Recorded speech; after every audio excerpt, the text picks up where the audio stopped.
ವ್ಯಾಪಾರಿಗಳೇ, ಉದ್ಯಮಿಗಳೇ, ಗ್ರಾಹಕರೇ, ಆಗಿವೆಯಾ ನಿಮ್ಮ ಸಮಸ್ಯೆಗಳು ಕ್ರಾನಿಕ್? ಆಗಬೇಡಿ ಯಾವತ್ತೂ ಪ್ಯಾನಿಕ್. ಇದು ನಮ್ಮ ಕುಡ್ಲ ಬಿಸ್ನೆಸ್ ಕ್ಲಿನಿಕ್. ಇಲ್ಲಿದೆ ಕರ್ನಾಟಕ ಬ್ಯಾಂಕ್ ಬಿಸ್ನೆಸ್ ಟಾನಿಕ್. ನಾನು CASS Nayak.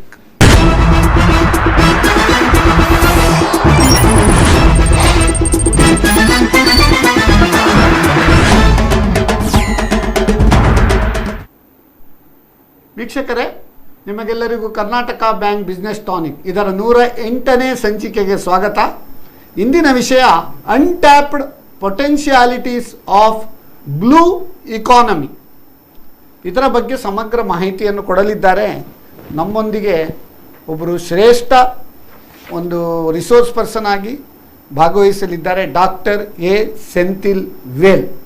Doctor A Senthil Vel ಇವರ ಒಂದು ಬಯೋಡಾಟಾ ಅಂದರೆ ಸಮುದ್ರದ ಆಳ, ಆಕಾಶದ ವಿಶಾಲತೆ, ಮೀನಿನ ಹೆಜ್ಜೆ, ಇದು ಗುರುತಿಸುವುದು ಎಷ್ಟು ಕಷ್ಟವೋ ಇವರ ಒಂದು ಬಯೋಡಾಟಾ ಕೂಡ ಸಮುದ್ರದಷ್ಟೇ ಆಳ ಹಾಗೂ ಆಕಾಶದಷ್ಟೇ ವಿಶಾಲತೆ ಉಂಟು.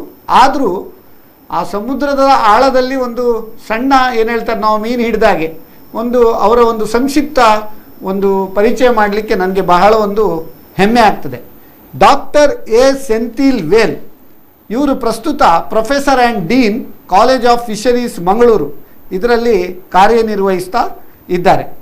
ಅವರ qualification bachelor in fisheries college of fisheries Mangalore, ಆಮೇಲೆ ಅವರು masters in fisheries science college of fisheries Mangalore, ಆಮೇಲೆ certificate course on environment impact assessment and auditing in Development and Project Planning Center, University of Bradford, PhD from Institute for Ocean Management, Anna University, Chennai, titled Policies and Framework for Coastal Management in India. Initially, in his early career, 2 years he worked as a senior executive in a consultancy firm. Thereafter, he joined Ministry of Environment. In Ministry of Environment, he has worked for more than 30 years. That is 3 decades of rich experience. ಆಡುಮುಟ್ಟದ ಸೊಪ್ಪಿಲ್ಲ ಹಾಗೂ ಇವರು ಕೈಯಾಡಿಸಿದ blue economy ವಿಷಯದಲ್ಲಿ ಇವರು ಕೈಯಾಡಿಸಿದ ಕ್ಷೇತ್ರವಿಲ್ಲ ಅಂತ ಹೇಳಲಿಕ್ಕೆ ಬಹಳ ಒಂದು ಸಂತೋಷ ಆಗ್ತದೆ. He has published more than 23 publications in coastal zone management. ಅದಲ್ಲದೆ ದೇಶ ವಿದೇಶಗಳಲ್ಲಿ ಅನೇಕ ಕಾರ್ಯಾಗಾರಗಳಲ್ಲಿ ಅನೇಕ ಕಮಿಟಿಗಳಲ್ಲಿ ಇವರು ಒಂದು ಕೈಯಾಡಿಸಿ ಒಂದು CRZ ಅದರ ಒಂದು ನೋಟಿಫಿಕೇಶನ್ ತರುವಲ್ಲಿ ಕೂಡ ಇವರ ಪಾತ್ರ ತುಂಬ ಮಹತ್ವದ್ದು ಅಂತ ಹೇಳಲಿಕ್ಕೆ ಬಹಳ ಒಂದು ಸಂತೋಷ ಆಗ್ತದೆ. ಇವರು ದೇಶದಲ್ಲಿ ಅಲ್ಲ, ಕೆಲವು ಇವರ ಪ್ರವಾಸದ ವಿವರ ಹೇಳುವುದೇನೆಂದರೆ USA and Canada marine pollution ಬಗ್ಗೆ, ಪ್ಯಾರಿಸ್ನಲ್ಲಿ ಕ್ಲೈಮೇಟ್ ಚೇಂಜ್ ಬಗ್ಗೆ, ಜಪಾನ್ನಲ್ಲಿ ಡಿಸಾಸ್ಟರ್ ಮ್ಯಾನೇಜ್ಮೆಂಟ್ ಬಗ್ಗೆ, ಈಜಿಪ್ಟಲ್ಲಿ ಸುನಾಮಿ ಬಗ್ಗೆ, ಅದೇ ರೀತಿ ಶ್ರೀಲಂಕಾದಲ್ಲಿ ಆಯಿಲ್ ಪೊಲ್ಯೂಷನ್ ಬಗ್ಗೆ ಅನೇಕ ವಿಷಯಗಳಲ್ಲಿ ಅವರು ಅನೇಕ ಒಂದು ಕಮಿಟಿಯಲ್ಲಿ ಭಾಗವಹಿಸಿ ನಮ್ಮ ದೇಶಕ್ಕೆ ಕೂಡ ಬಹಳ ಒಂದು ಕೀರ್ತಿ ತಂದಿದ್ದಾರೆ ಅಂತ ಹೇಳಲಿಕ್ಕೆ ಬಹಳ ಒಂದು ಸಂತೋಷ ಆಗ್ತದೆ. ಇಂಥ ಒಂದು ಅಪಾರ ಅನುಭವ ನಮ್ಮ ಈ ಬ್ಲೂ ಇಕಾನಮಿ ಫೀಲ್ಡಲ್ಲಿ ಇರುವಂತಹ doctor A Senthil Vel sir, ನಿಮಗೆ ಈ ಕಾರ್ಯಕ್ರಮಕ್ಕೆ ನಮ್ಮ ಸಮಸ್ತ ವೀಕ್ಷಕರ ಪರವಾಗಿ ಸ್ವಾಗತ. ನಮಸ್ಕಾರ ಸರ್. ನಮಸ್ಕಾರ. ಇಂದಿನ ವಿಷಯ ಅನ್ಟ್ಯಾಪ್ಡ್ ಪೊಟೆನ್ಷಿಯಾಲಿಟೀಸ್ ಇನ್ ಬ್ಲೂ ಇಕಾನಮಿ. ಬಹಳ ಒಂದು ಹೆಮ್ಮೆಯ ವಿಷಯ ಅಂದರೆ India has on the 3 sides covered by sea 7,500 something kilometres sea coastline ನಮ್ಮ ದೇಶ ಹಂಚಿಕೊಂಡಿದೆ ಅಂತ ಹೇಳಲಿಕ್ಕೆ ಬಹಳ ಒಂದು ಸಂತೋಷ ಆಗ್ತದೆ. ಅದೇ ರೀತಿ 320 ಕಿಲೋಮೀಟರ್ ನಮ್ಮ ಕರ್ನಾಟಕದ ಕೋಸ್ಟ್ ಲೈನ್ ಕೂಡ ಉಂಟಂತ ಹೇಳಲಿಕ್ಕೆ ಬಹಳ ಒಂದು ಸಂತೋಷ ಆಗ್ತದೆ. ಸೊ ಇಲ್ಲಿ ಏನಾಗಿದೆ, ಇಕನಾಮಿಕ್ಸಲ್ಲಿ ಹೇಳ್ತಾರೆ India is rich but Indians are poor ಅಂತೇಳಿ. ಅದಕ್ಕೆ ಕಾರಣ ಏನು? ಕಾರಣ ಏನಂತೇಳಿದರೆ ಉದ್ಯಮೇನೈವ ಹಿ ಸಿದ್ಧ್ಯಂತಿ ಕಾರ್ಯಾಣಿ ನ ಮನೋರಥೈ ನಹಿ ಸುಪ್ತಸ್ಯ ಸಿಂಹಸ್ಯ ಪ್ರವಿಶಂತಿ ಮುಖೇ ಮೃಗಾಹ. Desire changes nothing, decision changes something, whereas dedication changes everything. When we compare to all other nations where we travel, including Sri Lanka, it is a so small country. The utilization of the sea is much more than what we have utilized as on date in India. So blue economy ಬಗ್ಗೆ ನಮ್ಮ ಪ್ರಧಾನಮಂತ್ರಿಯವರು ಕೂಡ ಅದರ ಬಗ್ಗೆ ತುಂಬ ಒಂದು ಕಾಳಜಿಯನ್ನು ವಹಿಸ್ತಾ ಇದ್ದಾರೆ. ಕುರಿಯನ್ ವರ್ಗೀಸ್ ಅವರು ನಮ್ಮ ವೈಟ್ ರೆವಲ್ಯೂಷನ್ ಬಗ್ಗೆ ತುಂಬ ಒಂದು ಕಾಳಜಿ ವಹಿಸಿ there is A C change because of white revolution in milk production. ಅದೇ ರೀತಿ ಡಾಕ್ಟರ್ ಸ್ವಾಮಿನಾಥನ್ ಅವರು ಗ್ರೀನ್ ರೆವಲ್ಯೂಷನ್ ಬಗ್ಗೆ ಕೂಡ ತುಂಬ ಒಂದು ಮಹತ್ವದ ಪಾತ್ರ ವಹಿಸಿದ್ದಾರೆ. ಅದೇ ರೀತಿ ಬ್ಲೂ ರೆವಲ್ಯೂಷನ್ ಬಗ್ಗೆ ನಮ್ಮ ಪ್ರಧಾನಮಂತ್ರಿ ಮೋದಿಜಿಯವರು ಪ್ರಧಾನ ಪಾತ್ರ ವಹಿಸ್ತಾ ಇದ್ದಾರೆ. ಅದೇ ರೀತಿ ನಮ್ಮ ಡಾಕ್ಟರ್ ಸ್ವಾಮಿನಾಥನ್ ಹಾಗೆ ಹಾಗೂ ನಮ್ಮ ಕುರಿಯನ್ ವರ್ಗೀಸ್ ಹಾಗೆ ನಮ್ಮ ಸೆಂಥಿಲ್ ವೇಲ್ ಅವರು ಕೂಡ ಈ ಬ್ಲೂ ರೆವಲ್ಯೂಷನ್ ಒಂದು ರೂವಾರಿ ಆಗಬೇಕಂತ ನಮ್ಮ ಎಲ್ಲ ಒಂದು ಏನು ಹೇಳ್ತಾರೆ ಆಶಯ ಅಂತ ಹೇಳಲಿಕ್ಕೆ ಬಹಳ ಒಂದು ಸಂತೋಷ ಆಗ್ತದೆ.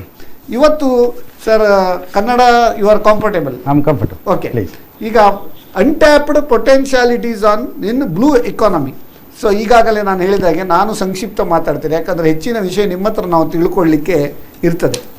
ಏನಂತ ಹೇಳಿದರೆ, ಈಗ ನಮ್ಮ across the globe people have utilise the sea in a better way for the economic development also. So but in India the utilisation of the sea is bare minimum. ನೀವು ಹೇಳಿದ ಹಾಗೆ ಒಂದು 5-10% ಇರ್ಬೋದು. ಅದಕ್ಕೆ ಯಾಕೆ, what is the reason and how we can make use of that, ಅದರ ಬಗ್ಗೆ ಒಂದು ಸಂಕ್ಷಿಪ್ತ ಮಾಹಿತಿ ಕೊಡ್ಬೋದಾ?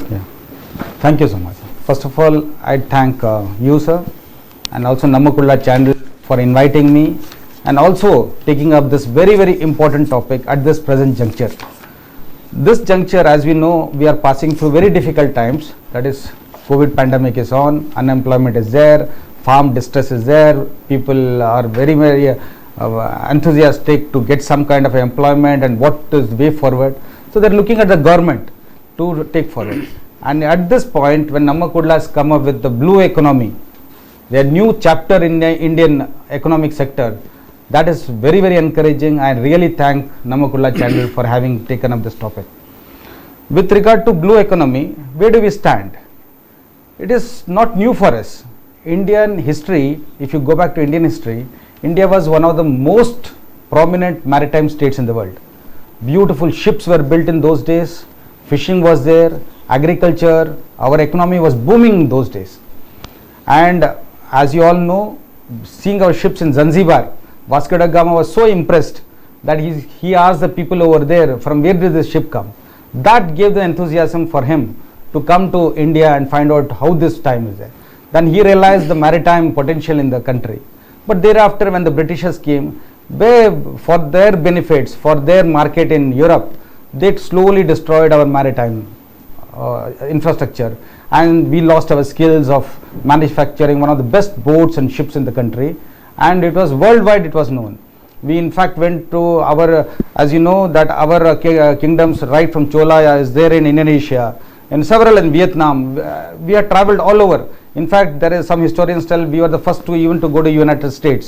So such was our maritime industry in those days. But periodically and for the selfish nature, this has been destroyed. But now we are coming up and our maritime economy is booming, and I am extremely grateful to the Honorable Prime Minister that he has taken up moment he came into power in 2014, and thereafter blue economy has been on the top agenda of this government. And he has rightly put that blue economy is like a chakra in the national flag. That is the center. So we can see what is the kind of importance he has given. And from there, the chakra in 2019 in the independence speech, he has rightly put blue color. So that is where that is moving. So he has given that kind of importance to the blue economy, that it is right in the flag, the center, just like Sindoor of India. That chakra is now stand still. You have to make the chakra to move. There that is a saying in chakra, chakrara panktiriva gacchati bhagya panktihi. Exactly. Boom, recession, depression, revolving, again boom. Okay. So we wish that we are going for again boom, and we will reach the pinnacle of success in blue economy. Exactly. ಈಗ ಪ್ರಪಂಚದಾದ್ಯಂತ blue economy contributes 3 to 5% of global GDP. So ಅದಲ್ಲದೆ 2.8 crore people within our country, they are living their livelihood through blue economy. So there is still untapped potential. So how this blue economy can create more employment and contribute to the GDP of our country. ಈ blue economy ಇಷ್ಟುವರೆಗೆ ಎಷ್ಟು utilise ಆಗಿದೆ, ಇನ್ನೂ ಯಾವುದೆಲ್ಲ opportunity ಉಂಟು, ಅದರ ಬಗ್ಗೆ ಒಂದು ಸಂಕ್ಷಿಪ್ತ ಮಾಹಿತಿ ಕೊಡಬಹುದು? Very true, is a right question. As you rightly put, ನಮ್ಮದು ಸಮುದ್ರ ಕೆರೆ is around 7,500 kilometers.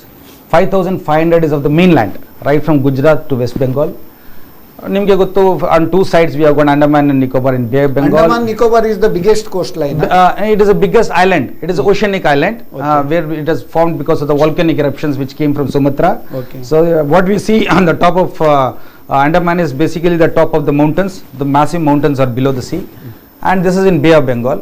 Whereas Lakshadweep is known for coral islands, or coral reef bantu mele as the climate change and the water level rise. So we have got coral reefs. About 32 islands are there in Lakshadweep, and 300 and odd islands is there in Andaman Nicobar, and we have got the coastline of 5,500 kilometers.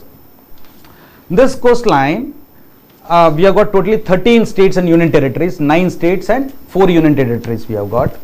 The largest coastline is of course Gujarat, which has got over 1,300 kilometers, and Karnataka has got 320 kilometers.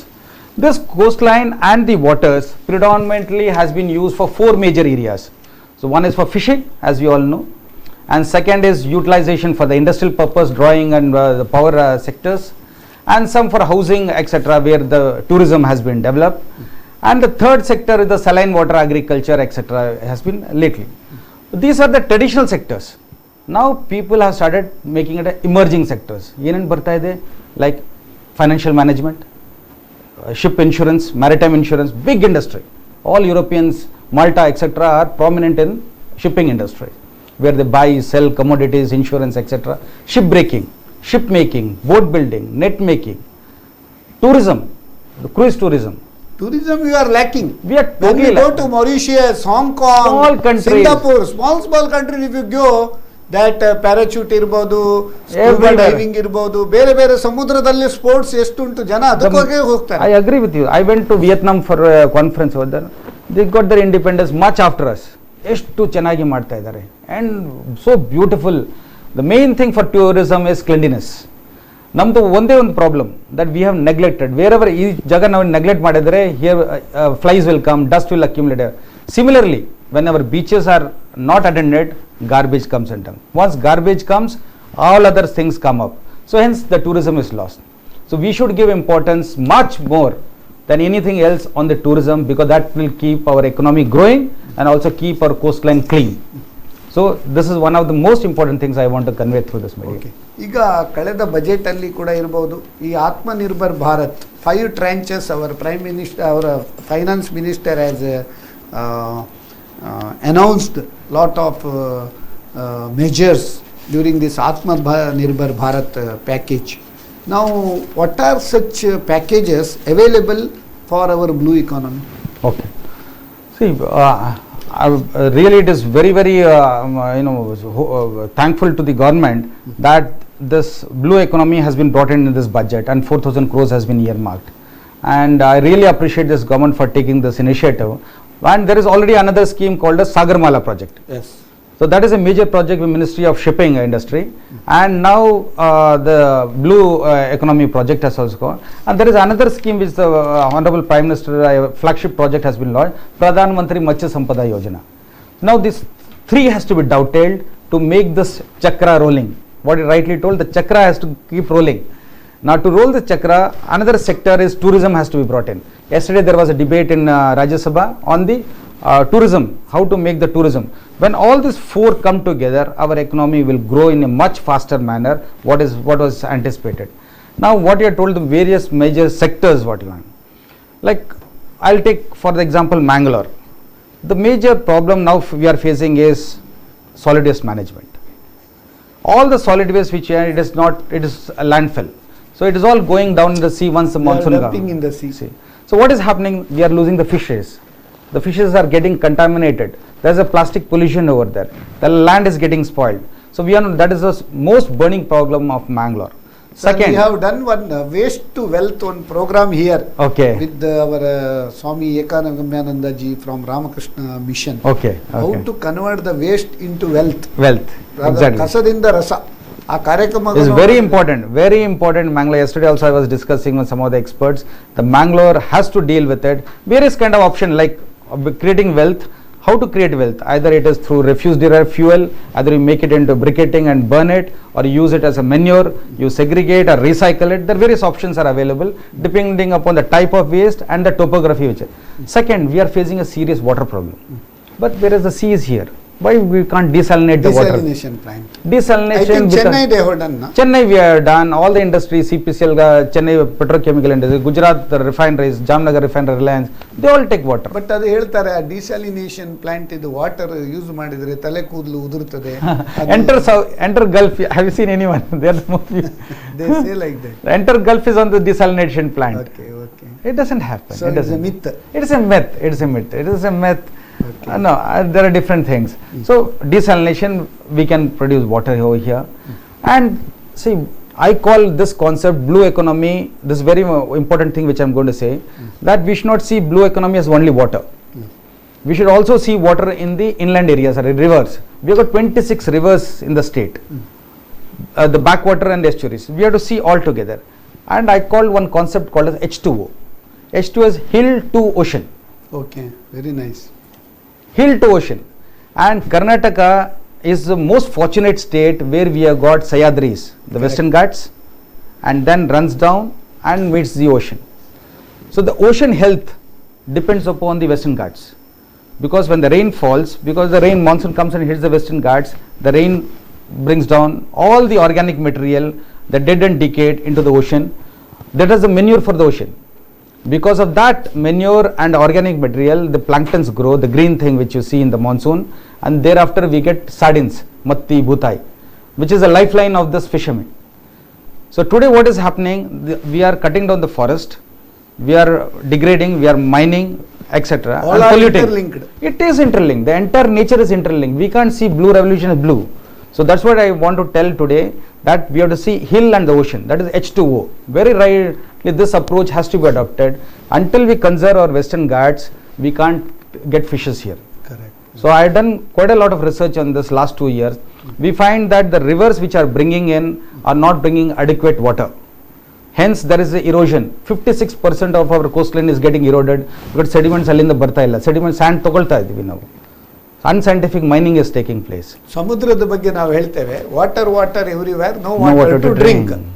So ಇನ್ನೊಂದು ಏನಂತ ಹೇಳಿದ್ರೆ, ಸಮುದ್ರದ ನೀರು ಇಲ್ಲಿದು ಒಂದು ಸಮಸ್ಯೆ ಏನಾಗಿದೆ ಅಂದರೆ, ಸಮುದ್ರದ ನೀರು ನದಿಗಳಿಗೆ ಹೋಗಿ ನದಿಯ ನೀರನ್ನು ಕೂಡ ನಾವು ಉಪ್ಪು ನೀರಾಗಿ ಅದನ್ನು ಯೂಸ್ ಮಾಡ್ಲಿಕ್ಕೆ ಆಗ್ತಾ ಇಲ್ಲ. ಅದಕ್ಕೆ what solution can be done? Yes. So first thing is, the two factors are acting here. One is man-made. We are damming the waters. River ಬರ್ತಾ ಇದೆ, ಡ್ಯಾಮ್ ಮಾಡಿ ಇರಿಗೇಷನ್ ತಗೊಳ್ತೀವಿ, ಯಾಕೆಂದರೆ ಕುಡಿಲಿಕ್ಕೆ ಟೌನ್ಶಿಪ್ಗೆ ಹೋಗ್ತಾ ಇದೆ. Two major. ಸೊ ರಿವರ್ಸಲ್ಲಿ ನೀರು ಬರ್ತಾ ಇಲ್ಲ. So the sea water is going upstream because of pressure. When the sea water is going upstream, almost about 5 to 6% of our coastline is getting saline. All northern Karnataka areas, including many of the eastern coast areas, the saline water intruded because the fresh water is not coming down. Secondly, the fishes which come over there are fishes which migrate upstream, like prawns and our black pearl spot, etc. Very economically, they are getting destroyed. Totally. The mangrove vegetations which were there earlier is now getting vanished. And the most important, the sediment which was bringing in, the sediment is just like our blood, which comes and stops the sea water from coming inside. The sediment flow is reduced. Sediment flow reduced ಆದ ತಕ್ಷಣ sea water ಬರ್ತಾ ಇದೆ. When sea water comes with full force, ನಮ್ಮದು sand is going into the sea, which is causing erosion. 56 to 60% of our coastline, ನೀವು ನೋಡಬೇಕು. 30 years back I was there in Mangalore itself. The Ulal beach was so nice. Almost 3 kilometers was the beach. Today hardly it is coming into the houses and the road is getting eroded. So that is the kind of situation which is man-made. Second important thing is climate change. Sea level is rising, and why sea level rising you all know, because of the glaciers are melting. Antarctic and Arctic glaciers are melting, and there is a thermal expansion. Heat ಆದರೆ water expand ಆಗುತ್ತೆ. ಇದು expand ಆದ ತಕ್ಷಣ there is a wave action is increasing because of the climate change, and the water is coming much more into the land. So we have done the study during my ministry period. We have drawn the hazard line. It is going much interior. So next 50 years ನಲ್ಲಿ ತುಂಬ land sea water ಒಳಗಡೆ ಬರ್ಬೋದು. ಈಗ ನಾವು Singapore ನೀವು travel ಮಾಡಿದರೆ ಗೊತ್ತಾಗ್ತದೆ. Singapore ಇರ್ಬೋದು, ಮಾರಿಷಿಯಸ್ ಇರ್ಬೋದು, ಹಾಂಗ್ಕಾಂಗ್ ಇರ್ಬೋದು, ಇವನ್ ಶ್ರೀಲಂಕಾ, ಇಂಥ ಎಲ್ಲ ಬೀಚಸ್ ಎಲ್ಲ ನೋಡುವಾಗ how they maintain such a nice way, cleanliness, ಮತ್ತು how they are able to do that, why we can't do. Yes, it's very relevant question. ಅದರ ಮುಂಚೆ ಒಂದು ವೀಕ್ಷಕರ ಕರೆ ಉಂಟು, ಅಟೆಂಡ್ ಆಗುವ. ಹಲೋ, ನಮಸ್ಕಾರ ಸರ್, ರಾಮರಾವ್ ಕೊಟ್ಟಾರಟ್ಟಿ. ರಾಮರಾಯರಿಗೆ ನಮ್ಮ ಈ ಬ್ಲೂ ಇಕಾನಮಿ ಕಾರ್ಯಕ್ರಮಕ್ಕೆ ಸ್ವಾಗತ. ಥ್ಯಾಂಕ್ಸ್. ನಿಮ್ಮ ಪ್ರಶ್ನೆ ಕೇಳ್ಬೋದಾ? Namaste to chief guest. My questions are, according to Dr. S.M. Shivaprakash, former Dean of Fisheries College, there is a quotation in his visiting card, fish would not have got into trouble if it had kept its mouth shut. What is the exact meaning? ಏನೇನು fish?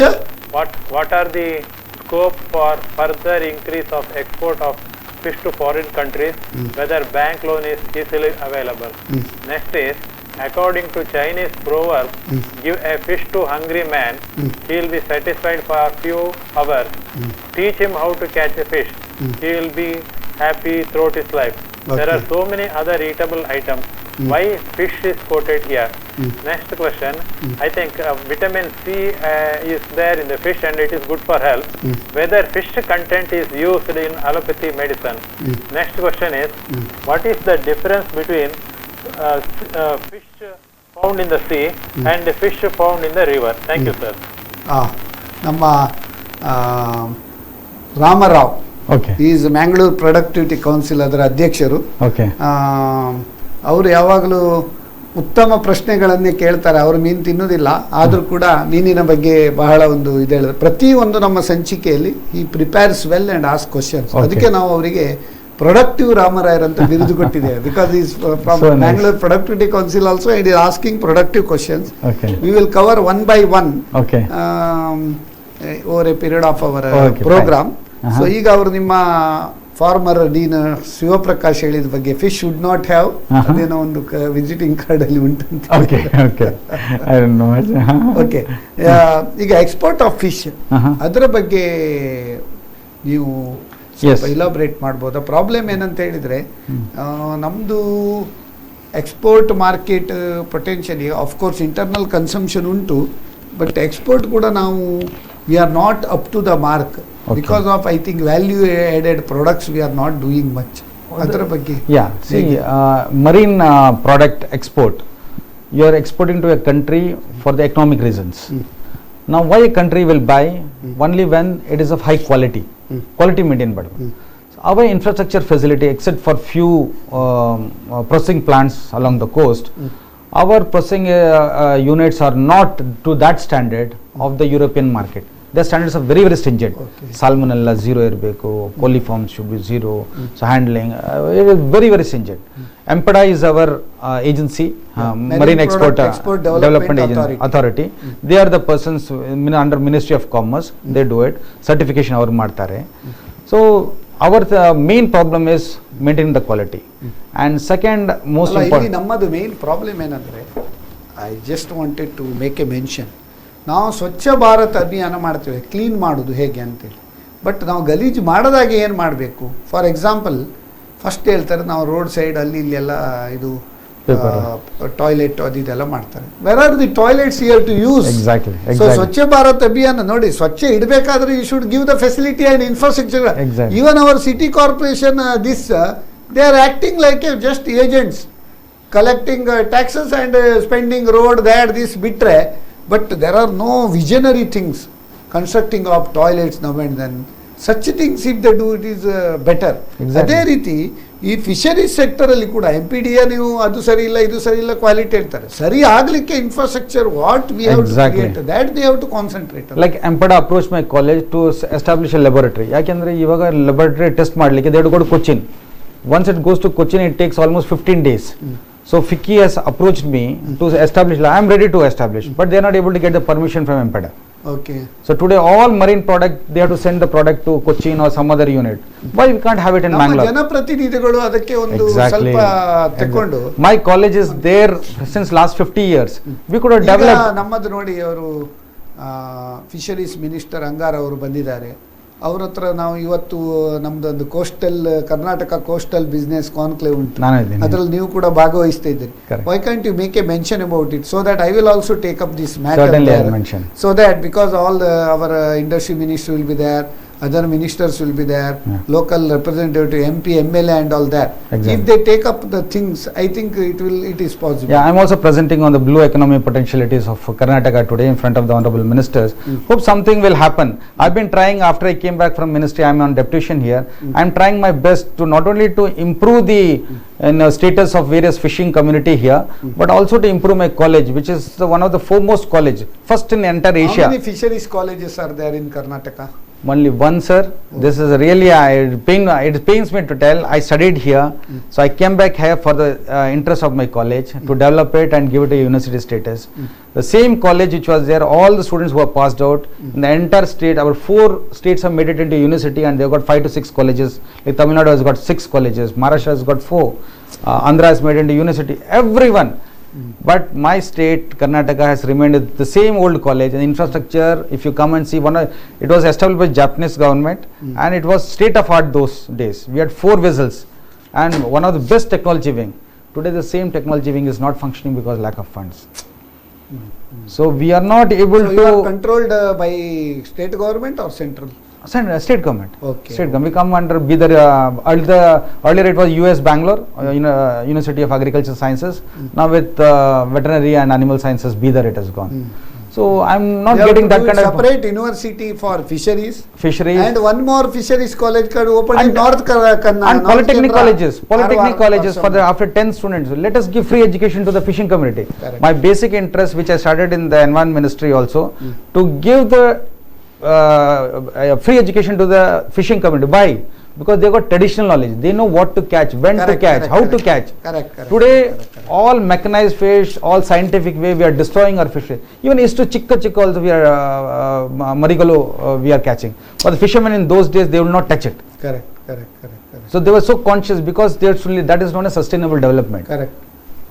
That we are not practicing. Today there is a greed so much over there because unscientific. July end itself, we start fishing. And we finish it Then, within a month. Within a month. So in that context, since you asked for livelihood of the fishing communities, I had a meeting with all the fishing. I told in a year, 3 months goes for ban. Rest only 2 months you are fishing because there is no fish after that. If boats are now idling, there is hardly any fish. So let's convert these boats into tourism. Just like Shikara boats in Kashmir. So let's have some retrofitting because today Corona people don't want to stay in the hotels. Correct. Because contamination agate, lift in a leak common. So each family can hire a boat Correct. and they can go from here to Murdeshwar, Murdeshwar to Malpe, Malpe to Karwar, then to Goa. Correct. So their sea route can be opened up within Netravati, Gurpur. So it will be alternative. In that process, the fishermen household economy will improve, the fishing areas will improve, cleanliness will be maintained with the tourism increasing. So what you are telling, Swachh Bharat Abhiyan could be approached to this channel. So this will be alternative livelihood and boost, and the local economy will come to, totally life will come post Corona. This is one of the students ಇದ್ದಾರೆ ನಿಮ್ಮ ಇಲ್ಲಿ fisheries ಕಾಲೇಜಲ್ಲಿ? 50 students. ಎಷ್ಟು ಮತ್ತೆ post degree level 52 students ಬರ್ತಾರೆ. ಅದರಲ್ಲಿ some ICR candidates also 6 to 7 ICR candidates ಬರ್ತಾರೆ west all state, and MFSC masters ನಲ್ಲಿ ಅಬೌಟ್ 20-25 ಸ್ಟೂಡೆಂಟ್ಸ್ ಬರ್ತಾರೆ. PhD ನಲ್ಲಿ same 20-25 students we are getting. Okay, that means here also in your college also lot of untapped opportunities. Totally untapped. You Totally can make yes, it yes, 5 correct. times more. And sir, I'll tell you, most of my students go outside the state. So in fact, when I call for a positions, I'm not able to get. I have to get from outside because the employment opportunities are much more outside the state. Okay, okay. So that is totally dearth. We have to give an utmost importance to Even the earlier, I think in central also there was no separate fisheries ministry. Now central government, they have started Yeah, this fisheries mini- ministry also yes. from 2 years. 2 years. Yes. I think whether it has contributed for the Of growth of course, the fisheries. of course. It is headed by Honorable Minister Giriraj, where the new fishery ministry has come into it, and they got a separate budget. That's why the Pradhan Mantri Matsya Sampada Yojana has been launched Okay, with okay. this, and Karnataka government can easily get 3,000 to 4,000 crores for this purpose. We have already got about 150 to 200 crores, which college has drafted some of the proposals and sent to ಇನ್ನೊಂದು central. ವೀಕ್ಷಕರು Yeah. Attend ಆಗುವ. Hello, Good morning. This is Raj from Bombay. Good morning. Good morning to the panel. Good morning. Got three sub questions. The first question is, we have a coastal belt of 6,500 kilometers in India. How are we going to, utilize the resources I mean the mining resources, oil and other resources available in the seabed? The second question, request is, we have, Singapore, Hong Kong, Macau have developed the sea coast for tourism without impacting the, environment. Correct. How are we going to do that? Because in India, where there is some coastal tourism, but it is quite unorganized and, it's not environment friendly. And the last question is, Karnataka being in the heart of coastal lines, are we looking for a sea walk type of, tourism activity there?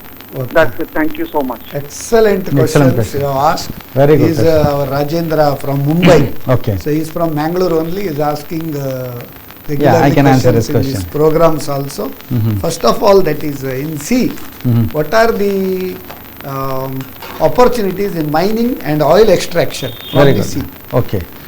See, with regard to mining, predominantly the sand mining is the major thing which is being done, which has destroyed some of the coast. As you all know, sand mining is there. As you go up in Gujarat, there is a lot of limestone deposits. The limestone is basically foraminifera, the plankton deposit, which is used for cement. Narmada cement has come, now Aditya Birla is mining those areas, Now in the deep sea, Ministry of Earth Sciences have found out manganese nodules are there, so which is being tapped. So, but it is expensive, but time will come. Few years back, no one thought that offshore drilling will be economical. But today, people are hunting for oil, even the deep seas. Now ONGC has ONGC is there, Director of Hydrocarbons.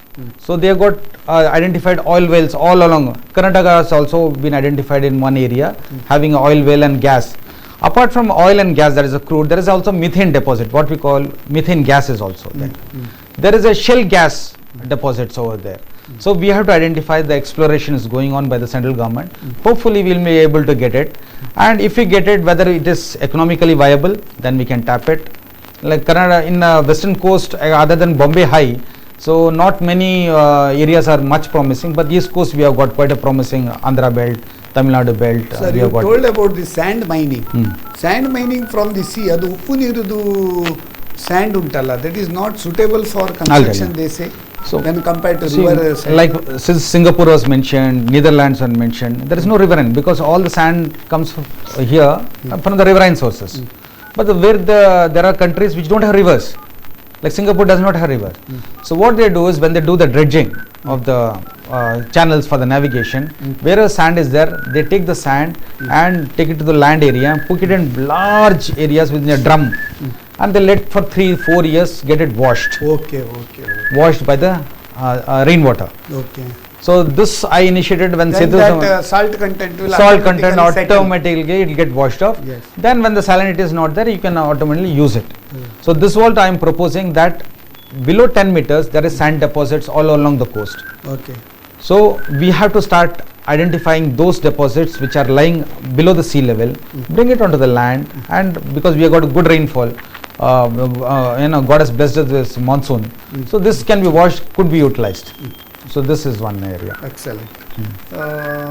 ಈಗ ಅವರು ಹೇಳಿದ್ರು tourism ವಿಷಯದಲ್ಲಿ, Uh-huh. so it is also a matter of concern for everybody. It is a matter of because we concern. have so many sea, so many beaches, but we have seen the state of affairs of these beaches. Still we are fascinated to foreign tourism. So it not only drains our foreign exchange, even that foreign exchange which inflow from abroad they are want to come, we are restricting. Of course Goa is exception to it. Go also, it is not a high end, it is a backpackers and low, so we should aim. You rightly Goa tell is that a small state, when small they can state, do, why can't we do it? See, exactly. See, it really hurts us a lot, because I've been in the central government trying to promote. So I was instrumental in bringing the blue flag beaches. After a long struggle, we could bring it. See, one thing. Pudubidri it is there. Pudubidri and Kasargod. What two is that areas. blue flag beach means? Yeah, so Blue Flag is a Dutch NGO where they certify the beaches based on some 30 criteria are there. So if you maintain the water quality, the beach standard and various facilities like water, disaster management, including for handicapped to go into the beaches, they come and give a certification. Okay. So in the country we have almost certified about 13 all over the country, and this attracts international tourism. Because Blue Flag would mean just like a 5-star, so it attracts the international tourism because they are very sure of getting those facilities. Adu bartare alli. See, with regard to tourism, I'm amazed to tell the European countries, because they are cold countries, temperate countries, they want sun and sand. So they fly all the way across India to Bangkok, to Thailand to enjoy. And India is in the center. So I've been trying that why India cannot be promoted. The main problem what I found was the cleanliness. That is the reason which I thought that Blue Flag could solve some problem. That was a showcase pilot project which brought in under integrated coastal management, which I was heading, national project director in MOEF. At least showcase a part of the beach in the country. If you maintain it clean, the urban settlements on the landward side would come up because people want to see a clean beach front of them, and the international tourists would come, the resorts would come, the cruise terminals would start functioning over there, the fishermen would get livelihood by selling the fish to the tourists who come. So the local economy, the microeconomics will also improve. So in that manner, first is the Swachh Bharat Abhiyan, which Honorable Prime Minister later started Swachh Sagar Abhiyan. So he himself, when he went to Mahabalipuram, as you saw, he picked up the waste from the beaches, from the coast. So that was so heartening to see, even the Prime Minister picking up the garbage from the coast, and it should be taken forward by all other people. And I saw some of the clippings where in Ullal people are throwing the thermocol into the sea, garbage, the construction solid waste in the sea, because sea has almost become a dumping ground for people. They don't care about it. They think ocean is so big, ishtu hakidre enagalla. That is a very wrong Very attitude. unfortunate. So now this sea walk, he has made a mention. ನೀವೀಗ ನೋಡಿರ್ಬೋದು ಮಲ್ಪೆ ಮುಂಚೆಗೂ ಈಗ compare ಮಾಡಿದರೆ ನಾವು weekend and all very difficult to enter Malpe, so much density of tourist and it is very difficult. Such a boom is there in tourism in Malpe. Exactly. That sea walk they have constructed. Exactly. I think now Kundapur Kodi also they have done one sea walk. Exactly. Why can't we do sea walk in various other places so that it will attract more and more tourism? No. So we have done this study because I got a small contract from World Bank to do a blue economy of Karnataka rapid assessment. See, sea walk and the sea walls, because some areas we have already constructed sea walls. This sea wall is an ugly looking structure along the sea. So I thought that, and I made a proposal that how this sea walls could be converted into tourism attraction zones. We have a sea walk on the sea walls, constructed beautifully, and there have a sit outs, a small restaurants, a coconut selling. So we have to turn those already destroyed structures into economically profitable and beautiful structures. Very nice. So today stones haktivi for getting the stones to block the seaway erosion. We are destroying the mountain on the upstream. Correct. Cutting the mountain and bringing the mountain by trucks and lorries. We are polluting the entire air pollution, and then coming and dumping on the coast to arrest the sea erosion. What happens every year? The sea erosion takes place because bottom land what we call a toe erosion ಆಗ್ತಾ ಇದೆ. So mele hakta Despite of putting so many stones, it is not a permanent structure. It is not permanent solution at all. Okay. It is a temporary and the most unscientific manner. So we are destroying the coastal environment. Why they are doing again so and so? This is a big issue. I don't know, because there are interested groups who would do this kind of work. Otherwise, nowhere in the developed world They they would do can it. instead of that construct sea walls. Sea and wall. make it in tourism. Sir, there are two approaches in a coastal erosion. Coastal erosion agta andre we should leave the sea, because sea is a huge power. No one can stop Correct, it. correct. No one can stop it. Correct. Even Lord Parshurama also had difficult. So such is the magnitude of energy of it. So you should let the sea coast behave as it said. It is go take erosion and settle. Suppose your land is very economically profitable like Mumbai, where every inch of the land runs into crores. Correct. There stop ಮಾಡಲೇಬೇಕು. Otherwise there is sea water. So there we have to do scientific study, what we call it sediment analysis. We will know ಅಲ್ಲಿ stone ಹಾಕಿದರೆ what will be the implication, because it is like a blood stream. ಇಲ್ಲಿ stop ಮಾಡಿದರೆ blockage will be here, ಇಲ್ಲಿ ಮಾಡಿದರೆ it will be somewhere else. So sea is a dynamic environment unlike the land. ಒಂದು ಕಡೆ ನೀವು stop ಮಾಡಿದರೆ like Kerala is done, so Karnataka is affected. Karnataka will do, Goa will get affected. The river is affected, the sea coast will be. So it's all interconnected. According to you, then in sea we require sea changes. Sea changes. Sea Then change only in the we can mind. see. Correct. Sea change first. Swachh Bharat should not from the ground. ಇಲ್ಲಿಂದ clean ಆಗಬೇಕು. Okay, excellent ಇದು ಹೇಳಿದ್ರಿ. ಈಗ next ಅವರು ನಮ್ಮ ರಾಮರಾಯರು ಹೇಳಿದರು vitamin C ಅದು ಫಿಶನ್ನು ಎಲೋಪತಿ ಮೆಡಿಸಿನಿಗೆ use ಮಾಡ್ತಾರಾ ಇಲ್ವಾ ಅಂತೇಳಿ. I'm not aware of a vitamin C because vitamin C is basically the citrus. ಸ್ಕರ್ವಿಗೆ ಯೂಸ್ ಮಾಡ್ತಾರೆ, ಲೆಮನ್ ಎಲ್ಲ ಇರುತ್ತೆ. This omega fatty acids, basically vitamin A and omega fatty acid is rich specially in oil bearing fishes just as oil sardine. So we can see now capsules, people who are vegetarians, they are given as omega fatty acid capsules ಅನ್ನು ಬರ್ತಿದೆ. What are 7 C's? Weakness ಇರುವವರಿಗೆ ಅದನ್ನು ಕೊಡ್ತಾರೆ. Shark liver, like when I was a student, when I went to fishing, I was wearing specs. Fishermen used to laugh at me, ಏನು ಇಷ್ಟು ಚಿಕ್ಕ ಮಗು ಆಗಿದ್ರೆ ಇದಾಗ್ತೀರಾ. Then I asked what solution, ನೀವೇ ಆಗ, and he was a very old man. He cut a shark and he took out the liver and he told, have this, your eyesight will become normal. So that's why I hardly see any fishermen wearing So what are the specs. qualities in eating fish? How it will improve the health? See, the fish is, the main thing is the protein. The protein is easily digestible, unlike meat or chicken. They say. The protein has got not much of connective tissue, both in freshwater as well as in the marine sea. So this protein is easily digestible and is assimilative. And there is a good calcium content also in the fish. The calcium content is very important for your bones and your teeth. And this protein provides for the brain growth. So that's why Japanese has got highest memory. And omega fatty acids, which reduces your cholesterol level. And thereby the Japanese, even Keralites have the least possible heart ailment compared to any other part of this. So it is has got a lot of medicinal values. Now people are now moving out from chicken and mutton to the fish eating also. Western it has become so that's why fish has become very expensive now. That's one of the reasons. ಡಾಕ್ಟರ್ನವರು ಕೂಡ ಹೇಳ್ತಾರೆ egg ತಿಂದಾಗೆ fish ತಿಂದ್ರೆ Fish ನಿಮ್ಮ ತಿಂದ್ರೆ, ಜೀವಕ್ಕೆ ಒಳ್ಳೇದು ಅಂತ ಹೇಳಿ. Now he has asked one more question. What is the difference between sea fish and river fish? So there is a compound known as trimethylamine, so which is present in the sea fish. So when sea fish is there, when we cook it, there is a smell, a pungent smell comes because of the amines. That is not there in the freshwater river fish. So river fish lacks it. So wherever trimethylamine is there, so that distinguishes. And secondly, the fish, the body, because it has to bear in the sea, the osmotic regulations, sea water, because it takes only fresh water inside. So from the gills, the sea water is stopped. Only the fresh water enters into the body of the other. Whereas the riverine fishes take directly the fresh water for their body. So there is physiological differences. And trimethylamine is the main difference. Which is better for health? Both the fishes are. The Bengalis have got. They eat only the freshwater fish. They are also as brainy as anyone in Kerala or the Karnataka. So there is no. ಅಲ್ಲಿ Brahmins ಕೂಡ ಮದುವೆಗೆ ಮೀನು The fish is considered as a jalapushpa. ಈಗ ಒಂದು ವೀಕ್ಷಕರ ಕರೆ ಉಂಟು, attend ಆಗುವ. Hello hello hello hello, Nagesh Pai ಅಂತ ಸಾಸ್ತಾನ. ನಾಗೇಶ್ ಪೈ ಸಾಸ್ತಾನ, ನಿಮಗೆ ಈ ಕಾರ್ಯಕ್ರಮಕ್ಕೆ ಸ್ವಾಗತ. ನಿಮ್ಮ ಪ್ರಶ್ನೆ ಕೇಳ್ಬೋದಾ? ಕೇಳ್ತೇನೆ. ಮುಖ್ಯ ಅತಿಥಿಗೂ ನಮಸ್ಕಾರ, ನಿಮಗೂ ನಮಸ್ಕಾರ. ಇದು ಹೊಸ ಕಾರ್ಯಕ್ರಮ, ಹಾಗಾಗಿ ತುಂಬಾ ಸಂತೋಷ ಆಗ್ತಾ ಉಂಟು. ಪ್ರತಿ ವಾರ ನಮ್ದು ಹೊಸ ಕಾರ್ಯಕ್ರಮವೇ, ಹೊಸ ವಿಷಯ, ವಿನೂತನ ಕಾರ್ಯಕ್ರಮ.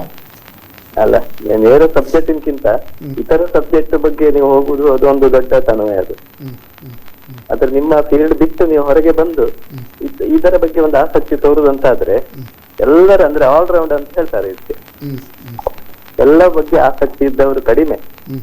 ಆದ ಕಾರಣ ಇದೊಂದು ನಮ್ಗೆಲ್ಲ ಒಂದು ಸಂತೋಷದ ವಿಷಯ. ಈಗ ಸಮುದ್ರ ಅನ್ನುವ ಶಬ್ದವೇ ದೊಡ್ಡ ಗಾತ್ರ. ಈಗ ಸಮುದ್ರದಲ್ಲಿ ಸಿಕ್ಕುವ ಮೀನುಗಳು ಉಂಟಲ್ಲ, ನಮ್ಮ ಭೂಮಿ ಮೇಲೆ ಬೆಳೆದಕ್ಕಿಂತ ಹೆಚ್ಚಿನ ನಮ್ಮ ಇಡೀ ಜಗತ್ತಿನಲ್ಲಿರುವ ಜನರಿಗೆ ಪ್ರಧಾನ ಆಹಾರವೇ ಈಗ ಸಮುದ್ರದಲ್ಲಿ ತಿರುಗುವ ಮೀನು ಆಗ್ತದೆ.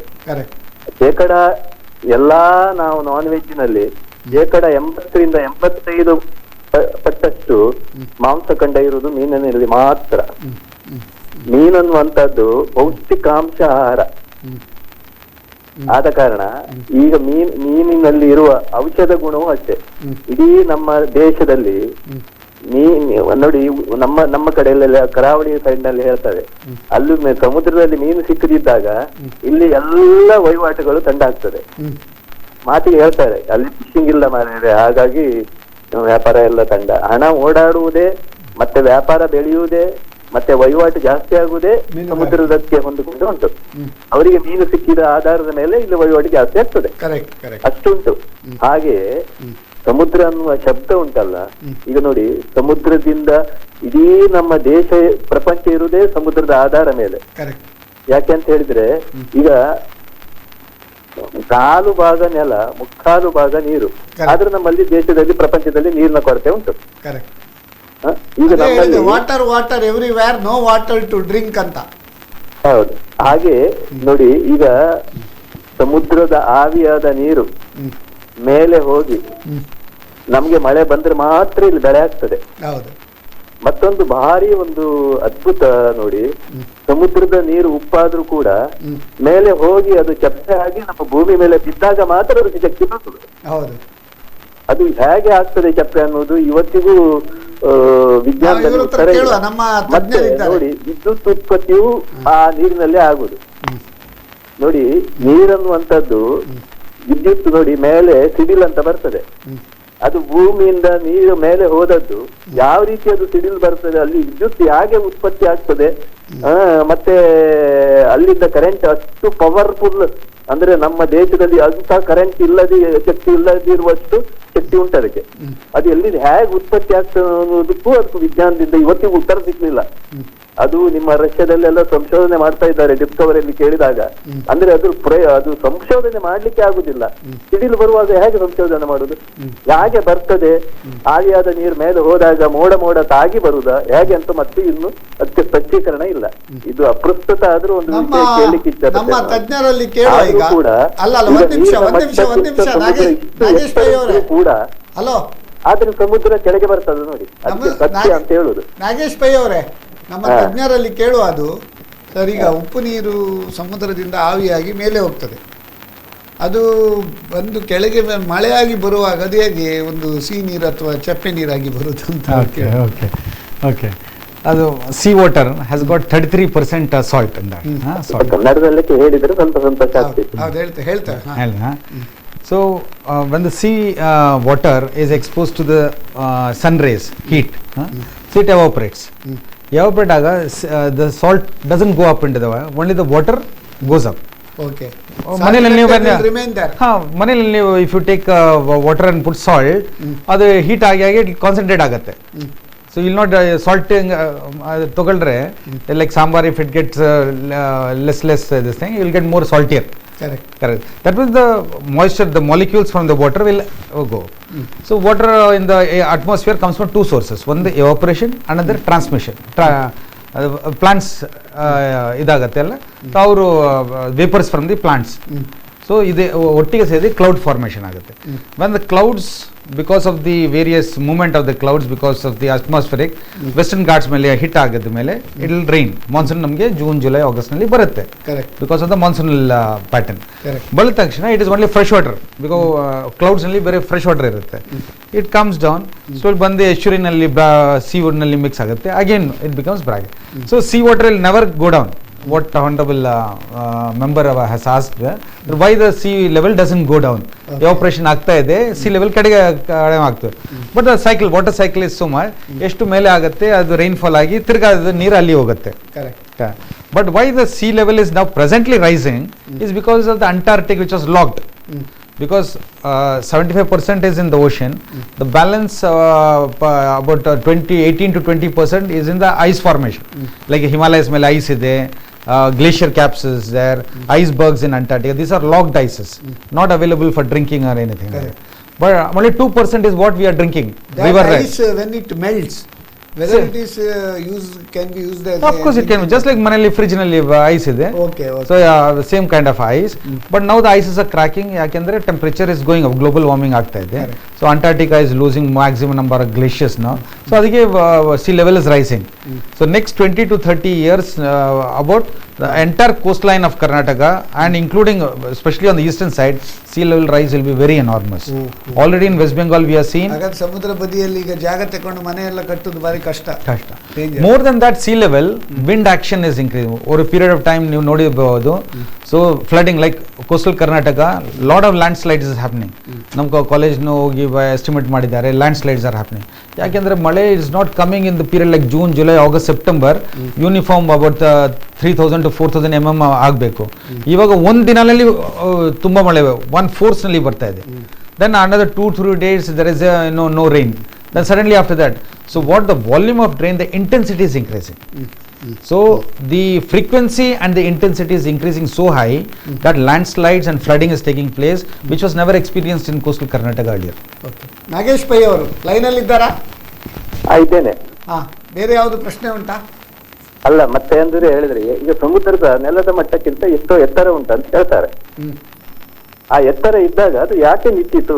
ನಮ್ಮ ಧರ್ಮಶಾಸ್ತ್ರ ಹೇಳ್ತದೆ ಸತ್ಯ ಅಂತ ಹೇಳ್ತದೆ. ಸತ್ಯ ಅಂದ್ರೆ ನಿಜವಾದ ಸತ್ಯ ಬೇರೆ. ಸತ್ಯಕ್ಕಿತ್ತವೇ ಶ್ರೀಮನ್ ನಾರಾಯಣನ ಸ್ವರೂಪ ಅಂತ ಹೇಳ್ತದೆ.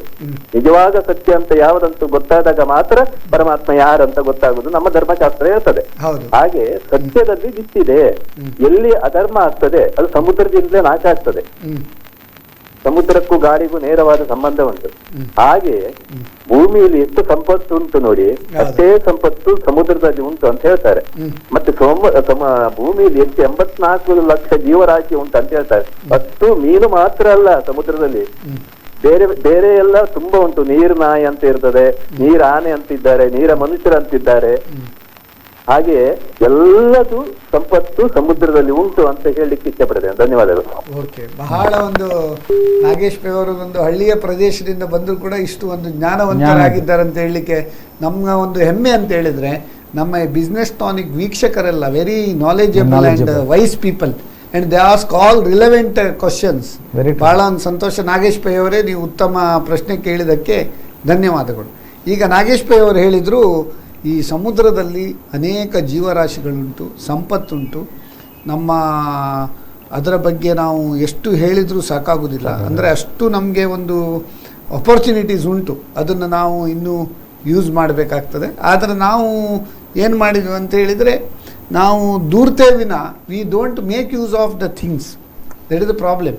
ಈಗ ನಮ್ಮ ಈ ಸೆಂಟ್ರಲ್ ಬಜೆಟಲ್ಲಿ ಮತ್ತು ಮೊನ್ನೆ ಆದ ನಮ್ಮ ಕರ್ನಾಟಕ ಸ್ಟೇಟ್ ಬಜೆಟಲ್ಲಿ ಯಾವುದೆಲ್ಲ ಒಂದು ಯೋಜನೆಗಳನ್ನು ಅವರು ಅನೌನ್ಸ್ ಮಾಡಿದ್ದಾರೆ, ಅದರಿಂದ ಏನೆಲ್ಲ ಅವರು ಉದ್ಯೋಗಕ್ಕೆ ಅವಕಾಶ ಉಂಟು? ಅದರ ಮುಂಚೆ ಒಂದು ವೀಕ್ಷಕರ ಕರೆ ಉಂಟು. ಹಲೋ ಹಲೋ ಹಲೋ ಹಲೋ ಹೂ ಸ್ಪೀಕಿಂಗ್? ಹಲೋ ಹಲೋ ಸರ್, ನಮಸ್ಕಾರ. ನಾನು ಡಾಕ್ಟರ್ ಶಿವಕುಮಾರ್ ಮಗದ, ಬೆಂಗಳೂರಿಂದ ಮಾತಾಡ್ತಾ ಇದ್ದೀನಿ ಸರ್. ಡಾಕ್ಟರ್ ಶಿವಕುಮಾರ್ ಮಗದ, ನೀವು ಇಲ್ಲಿ ಮಂಗಳೂರಿನವರಲ್ಲ? ಬೆಂಗಳೂರಿಂದ ಮಂಗಳೂರಲ್ಲಿ ಇದ್ದೆ ಸರ್, ಬೆಂಗಳೂರಿನಲ್ಲಿ ಇದ್ದೀನಿ. ಈಗ ಬೆಂಗಳೂರಿಗೆ ಕಳಿಸಿದಾರಾ ನಿಮ್ಮನ್ನು?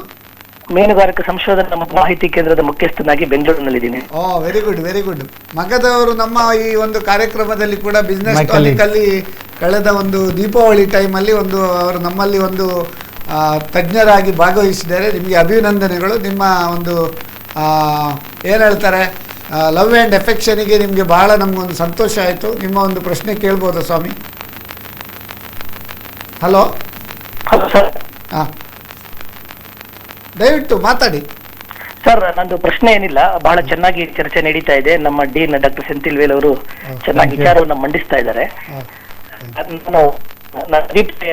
ರಾಮನಾರಾಯಣ ಪ್ರಶ್ನೆಗೆ ವಿಚಾರವನ್ನು ಹೇಳಬೇಕಿತ್ತು. ನಮ್ದ್ರೆ ಇರೋದಿಲ್ಲ. ಮೀನು ವಿಟಮಿನ್ ADEK ಇದರಲ್ಲಿ ಹೆಚ್ಚು ವಿಟಮಿನ್ ADEK ಜಾಸ್ತಿ ಇರುತ್ತೆ. ಮತ್ತೆ ಏನು ಒಂದು ಇತ್ತು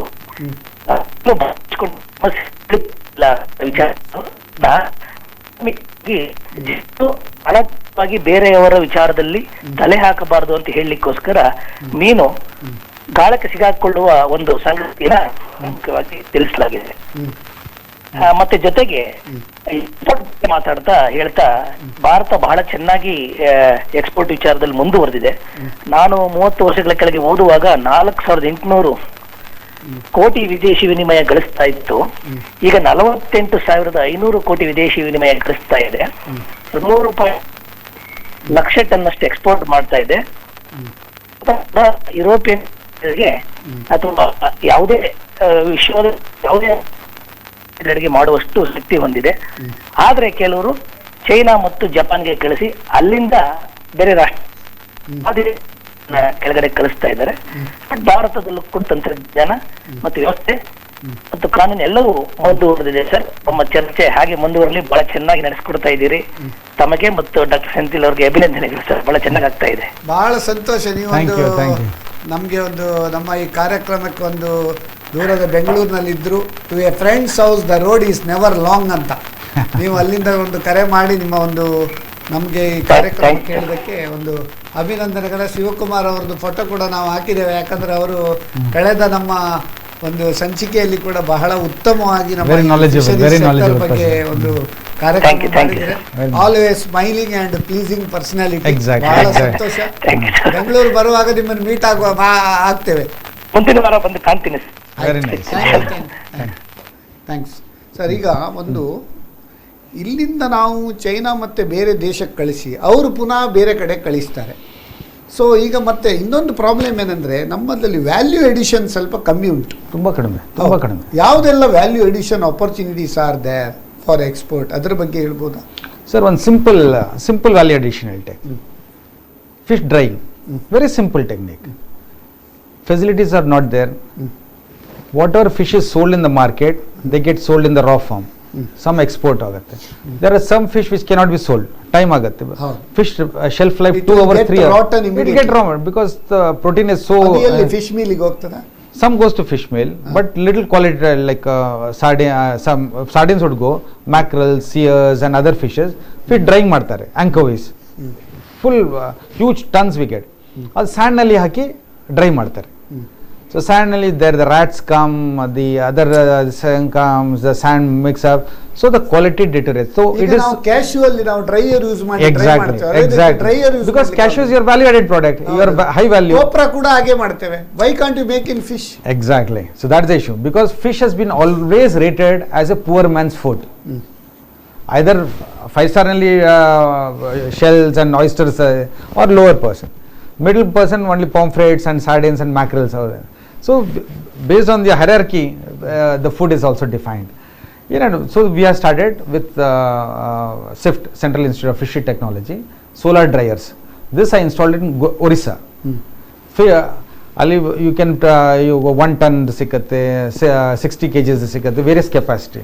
ಆದ್ಮೇಲೆ solar dryers, it comes as a very good product. ಎಷ್ಟು ಕಾಸ್ಟ್ ಎಷ್ಟಾಗ್ತದೆ? It is 2 lakhs to 3 lakhs depending upon the tonnage. ಈ ನಮ್ಮ ಮುದ್ರಾ ಯೋಜನೆ ಸ್ಕೀಮ್ ಅಲ್ಲಿ ಮಾಡಬಹುದು, ಖಂಡಿತ ಫಿಶ್ ಡ್ರೈಯಿಂಗ್ ಇದು ಮಾಡಿ ಪ್ಯಾಕಿಂಗ್ ಮಾಡಿ ಕೊಡೋ ಕಾರ್ಯಕ್ರಮ ಮಾಡಬಹುದು. ಮಾರ್ಜಿನ್ಸ್ ಕೂಡ ಒಳ್ಳೆ margin, and it can be sold in malls and high end. Where I went to Sri Lanka, just like our potato chips, they sell in good bottles, anchovies, ready to eat. Fish chips ಮಾಡ್ತಾ ಇದ್ದಾರೆ ಇವಾಗ. So this will add income. This is one of the simplest value addition. ಆಮೇಲೆ fish chakli ಮಾಡ್ತಾರೆ, fish cutlet is there, fish sausage. Our college is one of the pioneer in making fish sausages. One of the best machines we have got, which is not utilized properly. The pink perch, which is a value, it was earlier less value fish, meat ತಗೊಂಡು sausage ಮಾಡ್ತಾರೆ. It is a very high income. Fish cans. There were several fish cans units in the country. Now even the fish cans which was earlier there in ಉಡುಪಿಯಲ್ಲಿ ತುಂಬಾ canning factory ಇವಾಗ ಇಲ್ಲ. Like we require in Delhi and all, we require fish cans. ಏನೋ raw fish ಹೋಗಿ market ನಲ್ಲಿ clean ಮಾಡ್ಲಿಕ್ಕೆ ಕಷ್ಟ ಆಗುತ್ತೆ. ಕೆಲಸ ಆದ್ಮೇಲೆ when we come home, ready to eat products ಸಿಕ್ಕಿದ್ರೆ it will be very easy for us. Fish pickles, fish wafers, fish chutney powders, so many elaborate product is there. I don't know whether you know it, sir. Last November, that is 21st November 2020 ನಲ್ಲಿ we launched a project with Honorable Chief Minister, which is known as Matsya Siri Khadya. ಅಲ್ಲಿ ಏನು ಮಾಡಿದ್ವಿ, after this COVID, our college staff all worked. Very simple product we developed, which consists of one jowar roti, one ragi roti and one akki roti, and low value fish pickle, fish chutney podi and fish wafers, all packaged as one combo food in arcanite plate. And today I am going to, it was launched by Honorable Chief Minister, and it will cost only to 50 to 60 rupees. Oh, very nice. And this is a ready to eat product. Shelf life, we have got FSSAI clearance also. We have Shelf life ಎಷ್ಟು ಉಂಟು 3 months. Okay. And it can, and we are tying up with KSRTC, we are tying with IRTC, Indian Railways, and also we are tying up with various other malls, etc. Because people while traveling, today they are hesitant to go to restaurants. Night travel ಮಾಡಿದ್ರೆ railways ನಲ್ಲಿ food serve ಮಾಡಲ್ಲ. So there we can give this ready to eat product. ಎಲ್ಲ product ಇದೆ simply. This there, Chief Minister inaugurated this product, Okay. and it is becoming so much popular nowadays. Okay. And I have sent to my sister in Dubai, and she also tells that it is very well accepted over there. Northeast it has got a fabulous market. Okay. Only thing is someone has to take it as a micro enterprise and start this unit. We have developed this project, and we have also submitted to DC sir also to kindly provide us the money to start on industrial scale. It costs about 5 crores. We can produce 1 lakh packages per day. ಈಗ ನಮ್ಮ India ಮತ್ತು ಶ್ರೀಲಂಕಾಕ್ಕೆ compare ಮಾಡುವಾಗ who is on the better side in fisheries exports and fishing ಇದರಲ್ಲಿ? So because of our large, we are always better than Sri Lanka. But I have been to Sri Lankan markets also. The cleanliness is a major thing. Okay. Okay. And they eat tuna. They always get from Maldives and they eat a lot of tuna over there. Wherever I went, even Vietnam, Bangkok, cleanliness is the most important thing. And our fish markets are developing now under Pradhan Mantri Matsya Sampada. ದುಬೈಲೆಲ್ಲ fish market It is just like a mall. Flower and fish is sold together. Yes. Then you won't get the stink of it. Dubai nalli hodre, it is just so That beautiful. fish means we are treating it is like a That's what- stepmotherly treatment. Not your stepmotherly, very very poor man's food we are thinking. That's why today what I am fighting for, the fisherman status should be equivalent to any agricultural status. Like today, fisherman daughter would not be able to get married to. I mean, isn't it? People tell it is very fishy. People Very use smell. the word also like that. Okay. ಈಗ ನಾವು ನೋಡಿ fish ಬಗ್ಗೆ ಹೇಳ್ತಾ ಇದ್ದೇವೆ. ಈಗ ನೀವು ನಮ್ಮ ಪುರಾಣ ಕಾಲದಿಂದ ಕೂಡ ಮಹಾಭಾರತದಲ್ಲಿರ್ಬೋದು, ವಿಷ್ಣು ಪುರಾಣದಿರ್ಬೋದು, ಭಾಗವತ ಪುರಾಣದಲ್ಲಿ ಕೂಡ ಒಂದು ಸಮುದ್ರ ಮಂಥನ ಅದರ ಬಗ್ಗೆ ಉಲ್ಲೇಖ ಮಾಡಿದ್ದೇವೆ. ನಾವು ಸಮುದ್ರ ಮಂಥನ ಹಾಕಿದ್ದೇವೆ. ಈ ಸಮುದ್ರ ಮಂಥನದಲ್ಲಿ ಅನೇಕ ದಿವ್ಯ ವಸ್ತುಗಳು ಬಂದದ್ದು ನಮ್ಮ ಸಮುದ್ರದಿಂದ. Goddess Lakshmi, she has come from samudra. Then Varuni goddess, so she is also from samudra. ಆಮೇಲೆ apsaras, they are also from samudra. Then Kaustubha ratna, ಅದು ಕೂಡ ಸಮುದ್ರ. ಮತ್ತು ನಿಮ್ಮ ಪಾರಿಜಾತ ಫ್ಲವರ್ ಟ್ರೀ, ಅದು ಕೂಡ ಸಮುದ್ರ. ಶಾರಂಗ ಇರ್ಬೋದು, ಹಾಲಾಲ ವಿಷ ಕೂಡ ಸಮುದ್ರ. It is left to us which we should take, we should not. Surabhi cow, that is also from ಸಮುದ್ರ. ಅದೇ ರೀತಿ ನಮ್ಮ 7 ತಲೆಗಳ ಹಾರ್ಸ್, ದೇವಲೋಕದ ಹಾರ್ಸ್, ದಟ್ ಈಸ್ ಉಕ್ಕಾಯ್ ಅಂತ ಹೇಳ್ತಾರೆ ಅದಕ್ಕೆ. ಉಕ್ಕಾಯಿದ್ರವ ಅಂತೇಳಿ ಹಾರ್ಸ್ ಅಂತೇಳಿ, ಅದು ಕೂಡ ಇಟ್ ಈಸ್ ಫ್ರಾಮ್ ಸಮುದ್ರ. ಐರಾವತ ಇರ್ಬೋದು. ಅದೇ ರೀತಿ ನಿಮ್ಮ ಪದ್ಮಗಾರ ಮಣಿ ಇರ್ಬೋದು, ಮತ್ತು ಅನೇಕ ಇದು ಕಲ್ಪವೃಕ್ಷ ಇರ್ಬೋದು, ಈವನ್ ಧನ್ವಂತರಿ. ಆಮೇಲೆ ನಮ್ಮ ಈ ಅಮೃತ ಕೂಡ ಸಮುದ್ರದಿಂದ. ಆದ್ದರಿಂದ ಸಮುದ್ರದಲ್ಲಿ ಇದ್ದಷ್ಟು ಒಂದು ಏನು ಹೇಳ್ತಾರೆ, ವಜ್ರ ವೈಡೂರ್ಯ ರತ್ನ ಹವಳ, ಅದು ಕೂಡ ಒಂದು ಸಮುದ್ರದಿಂದ ಬರುವುದು. ಸೊ ಇಷ್ಟಿದ್ದು ಕೂಡ ನಾವು ಸಮುದ್ರವನ್ನು ತುಂಬ ಒಂದು ನಿಕೃಷ್ಟ ಮಟ್ಟಕ್ಕೆ ಹಾಕಿದ್ದೇವೆ. ನಮ್ಮದೆಲ್ಲ ಡಂಪಿಂಗ್ ಯಾರ್ಡ್ ಆಗಿ ಯೂಸ್ ಮಾಡ್ತಾ ಇದ್ದೇವೆ. ಸಮುದ್ರವನ್ನು ನಾವು ಒಂದು ಒಳ್ಳೆ ರೀತಿಯಲ್ಲಿ ಅದರದ್ದು ಒಂದು ಏನು ಹೇಳ್ತಾರೆ, ಬ್ಯೂಟಿ ಹೋಲ್ಡ್ಸ್ ಇನ್ ಬಿಹೋಲ್ಡರ್ಸ್ ಐಸ್ ಅಂತ, ಅದನ್ನು ನಾವು ಎಕ್ಸ್ಟ್ರಾಕ್ಟ್ ಮಾಡೋ ಬದಲಿಗೆ ನಾವು ಅದನ್ನು ಡಂಪಿಂಗ್ ಯಾರ್ಡ್ ಆಗಿ ಯೂಸ್ ಮಾಡಿದ್ದೇವೆ. ಈಗ ಅದನ್ನು ಯಾವುದೆಲ್ಲ ಈಗ ಸಾಧ್ಯ ಉಂಟು, ಈಗ ಯಾವ ರೀತಿಯೆಲ್ಲ ಈ ಸಮುದ್ರದಿಂದ ಬೇರೆ I tell the same things. Like if you faint or fall, you are giving saline, not sweet water kodalla. So it is saline is nothing but the salt water. Correct. So we are all originated from the ocean only. Correct. Like gods, the marine biodiversity has the maximum in the sea. All the origination has framed from the sea, because the simple reason, ನಮ್ಮ ಬಾಡಿನಲ್ಲಿ saline ಉಪ್ಪು ಇದೆ. Correct. So one which being in the central government, what I saw, being in Delhi, our attention towards the coast has been little less. We have been more focused on Ganga, Narmada, Himalayan regions, etc. because it has been a Delhi centric approach. Our neighbors in Ganga, ಈಗ ನೀವು ಅದರದ್ದು dirty ನೋಡಿದ್ರೆ ಬಹಳ ಒಂದು ಬೇಜಾರಾಗ್ತದೆ. ಈಗ of course Ganga cleaning ಅಂತ ತುಂಬಾ project ಮಾಡಿ ಡೆವಲಪ್ ಮಾಡ್ತಾ ಇದ್ದಾರೆ. Present government Gadkari saab has taken. ನಮ್ಮ ಪುರಾಣದಲ್ಲಿ ಕೂಡ ಹೇಳ್ತಾರೆ, ಗಂಗಾ ಪಾಪಂ ಶಶೀತಾಪಂ ದೈನ್ಯಂ ಕಲ್ಪತರುಸ್ತಥ ಪಾಪಂ ತಾಪಂಚ ದೈನ್ಯಂಚ ಗ್ರಂಥಿ ಸಂತೋ ಮಹಾಶಯ ಅಂತೇಳಿ. ಅಂದರೆ ಗಂಗಾ ನದಿಯಲ್ಲಿ ಸ್ನಾನ ಮಾಡಿದರೆ ಪಾಪ ಪರಿಹಾರ. ಶಶೀತಾಪಂ, ಚಂದ್ರನ ಬೆಳದಿಂಗಳಿಗೆ ತಂಪಾಗ್ತಂತೆ.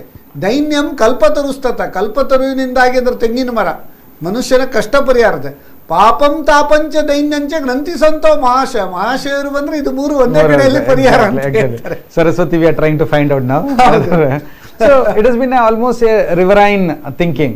So coastal approach tumba kadime ittu for so many years. But the present government, I am very happy that the coastal states have been given lot of importance. Okay So I myself, I was implementing a project called the Integrated Coastal Management, which was $220 million from the World Bank. And after this government took, we did one important thing. We started identifying the islands. So you will be amazed to know that India has got 1,238 islands, apart from Andaman, Nicobar and Lakshadweep. Okay it can be treated Like Karnataka alone has got 110 islands. Out of that, about 25 islands are more than 2 square kilometers and 2 meters above the sea. It can be Like used for tourism tourism, your wind energy, you can install the wind on that, correct your solar energy, integrated port development, correct high-end resort development. Connect So these land areas which are lying like Netrani Island, Gurpur Islands, your Bengra Islands, some of inhabited, some of them are not inhabited. Okay ಇನ್ನೊಂದು ವೀಕ್ಷಕರ ಕರೆ ಉಂಟು. Hello hello ಯಾರು ಮಾತಾಡೋದು? Sir ನಮಸ್ಕಾರ, ನಾನು ಮಧುಕೇಶ್ವರ ಶಾಸ್ತ್ರಿ ಅಂತ. ನಮಸ್ಕಾರ, ಮಧುಕೇಶ್ವರ್ ಶಾಸ್ತ್ರಿ ಅವರು, ನಮ್ಮ ಸಂಸ್ಕೃತ ಪಂಡಿತರು. ನಮಸ್ತೆ ಸರ್. ನಮಸ್ತೆ. ನಮಸ್ಕಾರ. ನಿಮ್ಮ ಪ್ರಶ್ನೆ ಕೇಳ್ಬೋದಾ? ಶಾಸ್ತ್ರಿ ಅವರಿಗೂ ಹೌದು, ಕೇಳ್ತೀರಾ ಸರ್? ಅಲ್ಲ, ಇಮಾಮ್ ಸಾಹೇಬರಿಗೂ ಏಕಾದಶಿಗೂ ಏನು ಸಂಬಂಧ ಇಲ್ಲಲ್ಲ, ಮೀನಿಗೂ ಶಾಸ್ತ್ರಿಗಳಿಗೂ ಏನು?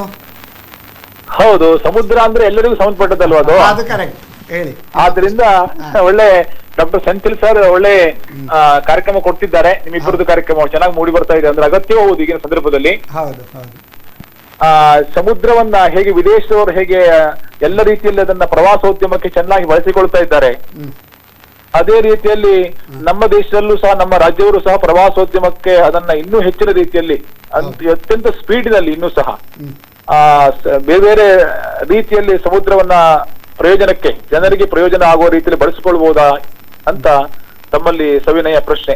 ಹೌದು, very nice. Very nice, very nice. When how to develop. ಹೌದು ಸರ್, ಈಗ ನೀವು ಸಂಸ್ಕೃತ ಪಂಡಿತರಲ್ಲ, ಸಮುದ್ರದ ಬಗ್ಗೆ ಯಾವುದಾದ್ರು ಒಂದು ಶ್ಲೋಕ ಹೇಳಿ ಸಂಸ್ಕೃತದಲ್ಲಿ.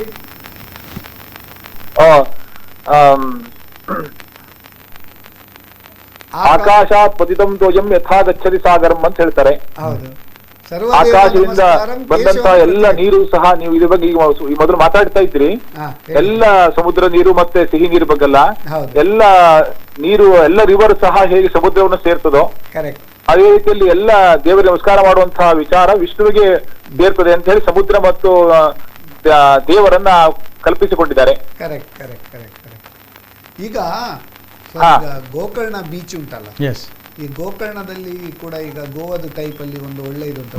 Very nice. ವೈಶಿಷ್ಟ್ಯತೆ ಏನು ಗೋಕರ್ಣ ಬೀಚ್? ಯಾಕೆ foreigners are more Foreigners, I'll tell. That is a pocket beach. Pocket. ನಮ್ಮ ಕರ್ನಾಟಕ ಕೋಸ್ಟ್ ನಲ್ಲಿ. ನೀವು ಗೋಕರ್ಣದವರಾ? ಹೌದು, ಗೋಕರ್ಣ ನನ್ನ ರಿಲೇಟಿವ್ ಮನೆ ಇದೆ sir. Very good. See, Gokarna, Murudeshwar, ಈ ಬೀಚ್ ನಲ್ಲಿ you could have seen from the beach ನಲ್ಲಿ one rocky formation ಆಗುತ್ತೆ towards the sea. So between the rocky formation, which we call it promontory, ಆ ಪ್ರೊಮೋಟರಿ ಸೆಂಟರ್ ನಲ್ಲಿ pocket beach ಆಗುತ್ತೆ. So which is very silent, calm and erosion ಏನಾಗಲ್ಲ, and sand keeps on depositing and wash ಆಗಿ it will be golden colour. Okay. So that is a main attraction of this Gokarna beach, Murudeshwar beach, several such pocket beaches ಹೇಳ್ತೀವಿ. Only in west coast we find from Goa to very calm. Basically tourist wants, they want have a calm what. Rough eastern coast ನಲ್ಲಿ rough ಇರುತ್ತೆ. Correct. Like if you go to Tamil Nadu beaches or Konark, Puri, ಇಷ್ಟು way ಬಂದು ಅಲ್ಲಿಂದ ಒಂದು 10 ಮೀಟರ್ಸ್ನಲ್ಲಿ ನೀರಿನಲ್ಲಿ ಹೋಗ್ಲಿಕ್ಕೆ ಭಯ ಆಗುತ್ತೆ. ವೆರಸ್ ಗೋವಾ ಬೀಚಸ್ ಯಾಕೆ? Because our shelf, continent shelf is very slow. ನೀರು ಅಲ್ಲಿಂದ ವೇವ್ಸ್ ಬಂದು ಸ್ಲೋಲಿ ಬೀಚ್ ಮೇಲೆ ವೇವ್ ರನ್ ಹೇಳ್ತೀವಿ, ರನ್ ಬಂದು ನಮ್ದು ಫುಟ್ ವಾಶ್ ಮಾಡಿ ತಿರ್ಗಾ ಹೋಗ್ಬಿಡುತ್ತೆ. It doesn't pull you. So it body safe, even children can go. That's why Goa beaches are Karnataka beaches ಎಲ್ಲ they are very nice.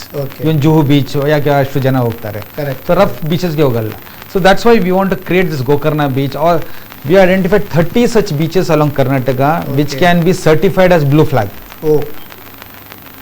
So this government should now take it up and start developing these beaches on par with Pudubidri, which we have installed as a showcasing.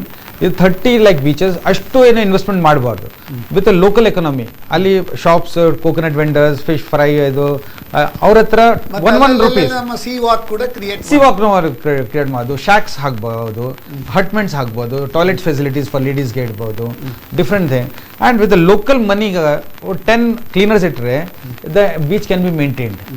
ಅಲ್ಲಲ್ಲಿ boating facility, recreational facility, eating facility, knowledge facilities, parachuting, then water sports facility, angling ಮಾಡ್ಬೋದು near the wall, this thing. So lot of other facility. Surfing ಮಾಡ್ಬೋದು. Surfing is in it is coming ಶೇಷತ್ರು side.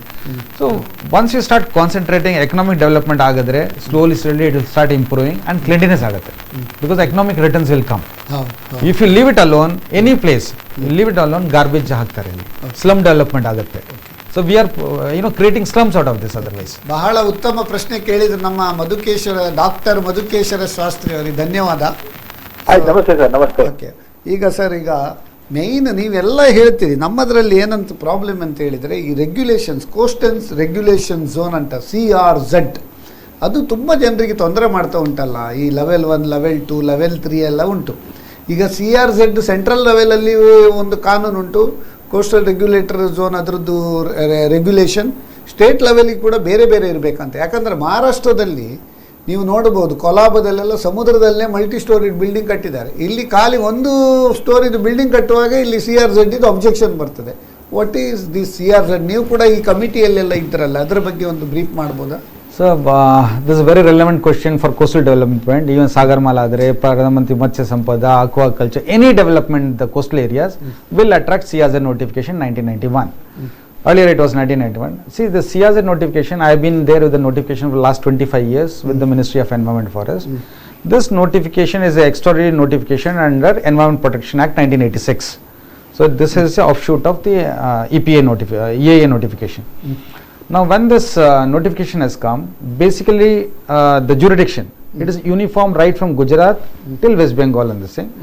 And earlier it was the same even for the islands of Andaman and Nicobar, Lakshadweep. But 2011 we bifurcated into mainland notification, CRZ notification, and IPZ notification, Island Protection Zone notification for Andaman, Nicobar and Lakshadweep. What does the regulation tell? The regulation talks about low tide line when the water goes to the lowest, that is new moon day or this, and the highest full moon day where it comes on the highest. Okay. So the land between low tide line and high tide is known as intertidal zone area. Correct. From high tide on the landward side, 500 meters is the regulated zone. That we call it CRZ regulated zone. Correct. And from the low tide in the sea till 12 nautical miles. ಅದು river side ಕೂಡ ಅದೇ ಉಂಟಾ? ಅದೇ same. From the low tide line till the 12 nautical miles, so that is also covered under CRZ. That is in the sea front. River side ನಲ್ಲಿ brackish water, salt water ಎಲ್ಲಿ ತನಕ ಹೋಗುತ್ತೆ? So till the driest part of the year, ಮ್ಯಾಂಗ್ಳೂರ್ನಲ್ಲಿ ಇವಾಗ driest part, so Kundapur, ಇದು ಗುರುಪುರ್ river, Netravati, ಎಷ್ಟು ತನಕ C water ಹೋಗುತ್ತೆ ಒಳಗಡೆ? ಅಲ್ಲಿ ತನಕ CRZ. On either side it was earlier 100 meters or width of the creek whichever is less. ಇವಾಗ 50 meters or width of the creek whichever is less ಮಾಡಿದ್ದಾರೆ. Reduce 50 meters reduce ಮಾಡಿದ್ದಾರೆ. Okay, okay. So this is a uniform jurisdiction, 500 meters along the sea coast and 50 meters or width of the creek whichever is less along the inland water bodies. Okay. Now within this CRZ area 500 meters 100, this is categorized into 3 major areas. One is CRZ1, CRZ2 and CRZ3. Okay. Now CRZ1 is ecological sensitive areas, that is mangroves, coral reef, fort area, turtles, ಇವಾಗ turtle breeding ಆಗುತ್ತೆ, turtle nesting sites, horse shoe nesting sites, ಈ ತರ ecological sensitive areas ಎಲ್ಲಿ ಇರುತ್ತೆ, and dunes, ಅಲ್ಲಿ ನೀವು ದೊಡ್ಡ ದೊಡ್ಡ ಕನ್ಸ್ಟ್ರಕ್ಷನ್ ಮಾಡಿ ಏನು ಮಾಡಬಹುದು. ಅಲ್ಲಿ no touch, only strategic defence purpose, pipelines ಹೋಗ್ಬಹುದು, ಕನ್ವಿಂಗ್ ಸಿಸ್ಟಮ್ ಆಗ್ಬಹುದು, ಆ ತರ ಜಾಗ. ಸೊ ಮ್ಯಾಂಗ್ಳೂರ್ನಲ್ಲಿನೂ ಇದೆ, ಕಾರವಾರ ಕುಂದಾಪುರ್ನಲ್ಲಿ ಮ್ಯಾಂಗ್ರೋ ಏರಿಯಾ ಇದೆ. ಅದು CRZ2, this is the important question which you asked. CRZ2 indre wherever the building has been already constructed prior to 1991. Okay. And it has been declared as municipal zone, Mangalore municipal area, That can be Mumbai municipal zones, urban area, Chennai Development Authority, CMDA ಹೇಳ್ತಾರೆ, Cochin Development Authority. So jurisdiction ಇದೆ. ಆ municipal ಏರಿಯಾಸ್ಗೆ CRZ2 ಹೇಳ್ತೀವಿ. ಅಲ್ಲಿ water ಇರಬೇಕು, electricity ಇರಬೇಕು, sewage ಇರಬೇಕು, infrastructure facilities ಇರಬೇಕು. ಅವರಿಗೆ ಎಷ್ಟು ಫ್ಲೋರ್ ಕಟ್ಟಬಹುದು? ಅವ್ರಿಗೆ ಮುಂಚೆ floor space index as existed prior to 1991 ಇತ್ತು. ಈಗ ನಾವು when I amended the CIASN notification 2011 and 19, we made it on par with whatever is existing today from outside. So now, so what you question, the other jurisdiction is CIASN 3. CIASN 3 under rural areas. We only fishermen irtare, agriculture. So there we wanted to lock for the sake of fishermen. ಯಾಕೆ ತುಂಬಾ rich people, Bombay, Delhi ಅವರು ಬಂದು they can pay any amount to a fishing house. Fishing house ಜಾಸ್ತಿ ಏನು ಹೇಳ್ತಾರೆ, ಒಂದು 5 lakhs, 10 lakhs, 20 lakhs or 1 crore ಕೊಟ್ಟು ತಗೊಂಡು ಬಿಡ್ತಾರೆ. So poor fishermen will be evacuated from there. ಸ್ವಲ್ಪ ಟೈಮ್ ನಲ್ಲಿ ಅವ್ರದ್ದು ಹಣನೂ ಆಗ್ಬಿಡುತ್ತೆ. Then he'll be back on the streets. So ಅವ್ರದ್ದು ಪ್ರಾಪರ್ಟಿ ಸೇಫ್ ಗಾರ್ಡ್ ಮಾಡಲಿಕ್ಕೆ we are told no one else to purchase no outsiders can come. So ಆ ಥರ ಅಲ್ಲಿ CIASN 3 block ಮಾಡಿದ್ದೀವಿ ಅವ್ರಿಗೆ. So they can do fishing, ಅವರೇ ಇದು ಮಾಡ್ಬೋದು. ಬಟ್ ಅಲ್ಲಿನ ಒಂದು ಪ್ರಾಬ್ಲಮ್ ಇದೆ. Suppose he wants to sell to buy some property or get his daughter married or to expand his house, marketability ಕಮ್ಮಿ ಆದಾಗ ಜೀರೋ ಆಗುತ್ತೆ. So that is another problem. So Kerala and all are raising this issue. ಈಗ ಅದರ ಬಗ್ಗೆ ಒಂದು ಮಾತಾಡೋಣ. ವೀಕ್ಷಕರ ಕರೆ ಉಂಟು. ಹಲೋ ಹಲೋ, ಯಾರು ಮಾತಾಡೋದು? ಸರ್ ನಮಸ್ತೆ, ಡಾಕ್ಟರ್ A.T. ರಾಮಚಂದ್ರ ನಾಯ್ಕ್ ಅಂತ ಸರ್, ಮೀನುಗಾರಿಕೆ ಕಾಲೇಜಿನ professor sir. Doctor Ramachandra Naik, ನಿಮ್ಗೆ ಈ ಕಾರ್ಯಕ್ರಮಕ್ಕೆ ಸ್ವಾಗತ. ನಿಮ್ಮ ಪ್ರಶ್ನೆ ಕೇಳಬಹುದಾ? ಧನ್ಯವಾದಗಳು ಸರ್. ಸರ್ ನನ್ನ ಪ್ರಶ್ನೆ ಇಲ್ಲ, ನನ್ನ ಒಂದು ಮಂಡನೆ ಮತ್ತೆ ಒಂದು ರಿಮೈಂಡರ್ ನಮ್ಮ ಡಾಕ್ಟರ್ ಎ ಸೆಂಥಿಲ್ ಡೀನ್ ಅವರಿಗೆ.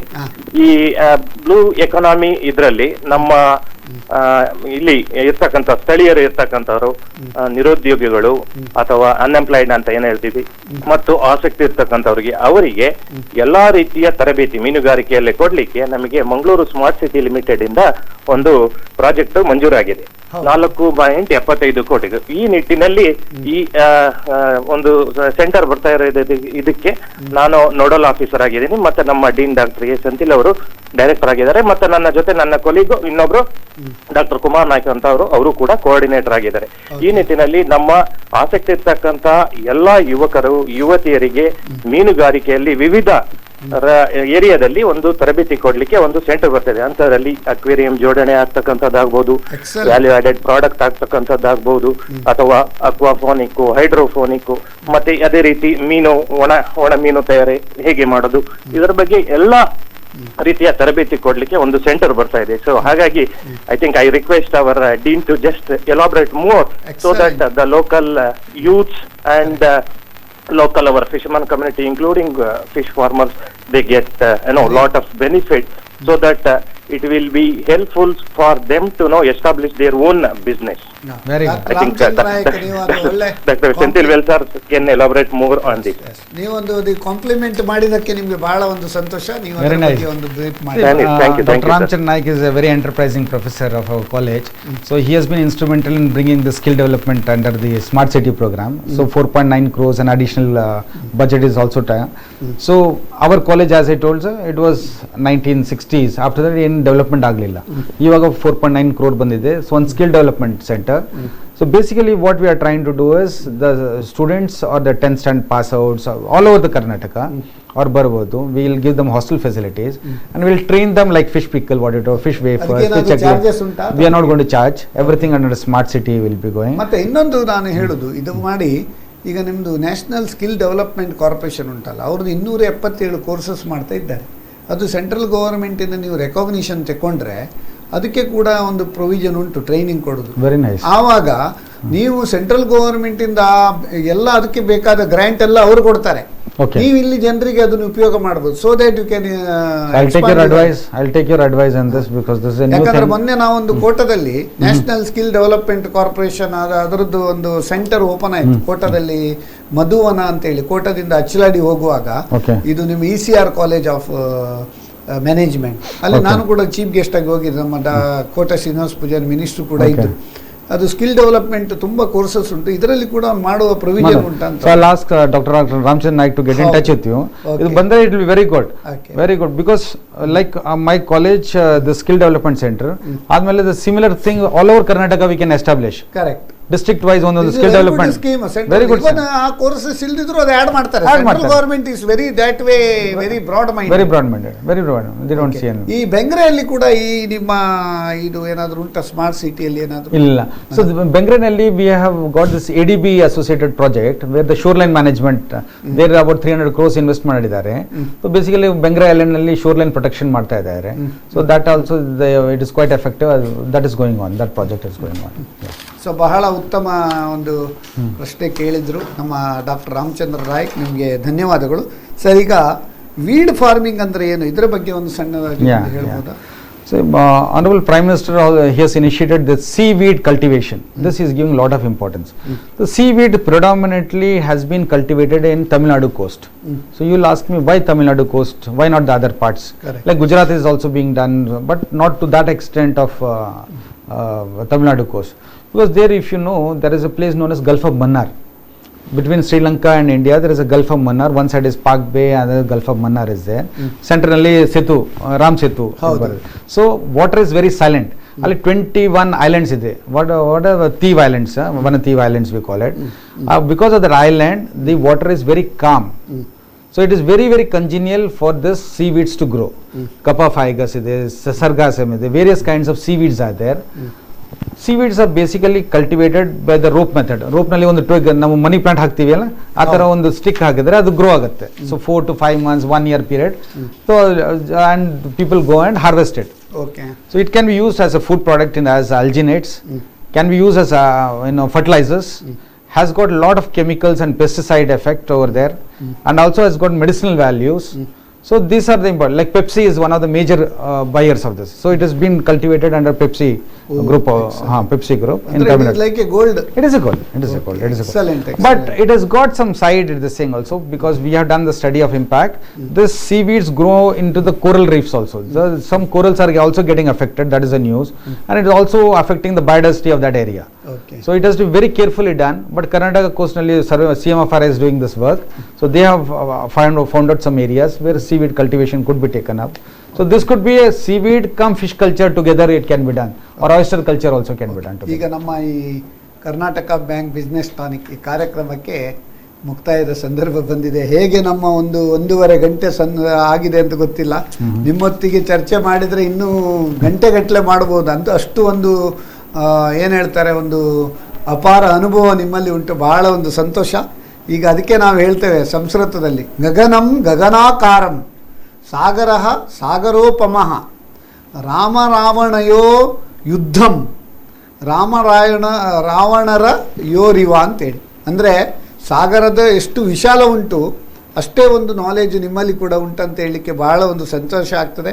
ಅದಕ್ಕೆ ಹೇಳುದು ಗಗನಂ ಗಗನಾಕಾರಂ, ಗಗನಕ್ಕೆ ಗಗನವೇ ಸಾಟಿ, ಸಾಗರಕ್ಕೆ ಸಾಗರವೇ ಸಾಟಿ. ಅದೇ ರೀತಿ ನಮ್ಮ ಸೆಂಥಿಲ್ ವೇಲ್ ಅವರಿಗೆ ಸೆಂಥಿಲ್ ವೇಲ್ ಅವರೇ ಸಾಸಿ ಅಂತ ಹೇಳ್ತೇವೆ. ನೀವು ಕೂಡ ಈ ಒಂದು ನಿಮ್ಮ ಹೆಸರು ಸೆಂಥಿಲ್ ವೇಲ್ VL, ಆದರೆ you are a whale in entire this, ಅಂದರೆ ಅದೊಂದು ತಿಮಿಂಗಿಲ ಈ ಒಂದು ಸಬ್ಜೆಕ್ಟಲ್ಲಿ ಅಂತ ಹೇಳಲಿಕ್ಕೆ ಬಹಳ ಒಂದು ಸಂತೋಷ ಆಗ್ತದೆ. ಇನ್ನೂ ಅನೇಕ ವಿಷಯಗಳನ್ನು ನಾವು ಚರ್ಚೆ ಮಾಡಲಿಕ್ಕಿತ್ತು. ಇನ್ನೊಂದು ಯಾವುದಾದ್ರೂ ಒಂದು ಕಾರ್ಯಕ್ರಮ ಮಾಡಿ ಅದನ್ನು ಮುಂದುವರಿಸುವ. ನಿಜವಾಗಿ ಬಹಳ ಸಂತೋಷ. ನಿಮ್ಮ ಈ ಅಪಾರವಾದ ಅನುಭವ, ನಿಮ್ಮ ಈ ಎಕ್ಸ್ಪರ್ಟೈಸ್, ನಮ್ಮ ಈ ವೀಕ್ಷಕರೊಂದಿಗೆ ನಿಮ್ಮ ಈ 1.5 ಗಂಟೆಗಳ ಕಾಲ ನೀವು ನಿಮ್ಮ ಅನುಭವವನ್ನು ಹಂಚಿಕೊಂಡಿದ್ದೀರಿ. ಇದಕ್ಕೆ ನಮ್ಮ ಎಲ್ಲ ಸಮಕ್ಷ ವೀಕ್ಷಕರ ಪರವಾಗಿಯೂ, ನಮ್ಮ ಕುಡ್ಲ ವಾಹಿನಿ ಪರವಾಗಿಯೂ, ಆಗ ನನ್ನ ವೈಯಕ್ತಿಕ ಪರವಾಗಿ ನಿಮಗೆ ಒಂದು ಅಭಿನಂದನೆಗಳನ್ನು ಸಲ್ಲಿಸ್ತೇನೆ. ಅದೇ ರೀತಿ ವೀಕ್ಷಕರೇ, ಈ ಕಾರ್ಯಕ್ರಮದ ಮರುಪ್ರಸಾರ ಇದೇ ಬುಧವಾರ ರಾತ್ರಿ 9:30 ಗಂಟೆಗೆ ಮರುಪ್ರಸಾರ ಆಗ್ತಾ ಉಂಟು ಅಂತ ಹೇಳಲಿಕ್ಕೆ ಭಾಳ ಸಂತೋಷ ಆಗ್ತದೆ. ದಯವಿಟ್ಟು ಈ ಕಾರ್ಯಕ್ರಮವನ್ನು ಯಾರಾದರೂ ವೀಕ್ಷಣೆ ಮಾಡದಿದ್ದರೆ ಅದನ್ನು ನೋಡ್ಬೋದು. ಮತ್ತು ನಮ್ಮ ಈ ಎಲ್ಲ 108 ಕಾರ್ಯಕ್ರಮಗಳನ್ನು ಕೂಡ ಯೂಟ್ಯೂಬಲ್ಲಿ ಕೂಡ ಅಪ್ಲೋಡ್ ಮಾಡಿದ್ದೇವೆ ಅಂತ ಹೇಳಲಿಕ್ಕೆ ಭಾಳ ಒಂದು ಸಂತೋಷ ಆಗ್ತದೆ. ಸೊ ಇಂಥ ಒಂದು ಭವ್ಯ ಒಂದು ಬ್ಲೂ ಇಕಾನಮಿ ಬಗ್ಗೆ ನಮ್ಮ ವೀಕ್ಷಕರಿಗೆ ಅನೇಕ ಒಂದು ಅವರ ಸಂದೇಹಗಳನ್ನು ಕೂಡ ಪರಿಹರಿಸಿದ್ದೀರಿ. ಆದ್ದರಿಂದ ನಿಮಗೆ ಈ ನಮ್ಮ ಕಾರ್ಯಕ್ರಮಕ್ಕೆ ಒಂದು ಅಭಿನಂದನೆಯನ್ನು ತಿಳಿಸ್ತಾ ಈ ಒಂದು ಕಾರ್ಯಕ್ರಮವನ್ನು ಇಲ್ಲಿಗೆ ನಾವು ಮುಕ್ತಾಯ ಮಾಡ್ತಾ ಇದ್ದೇವೆ.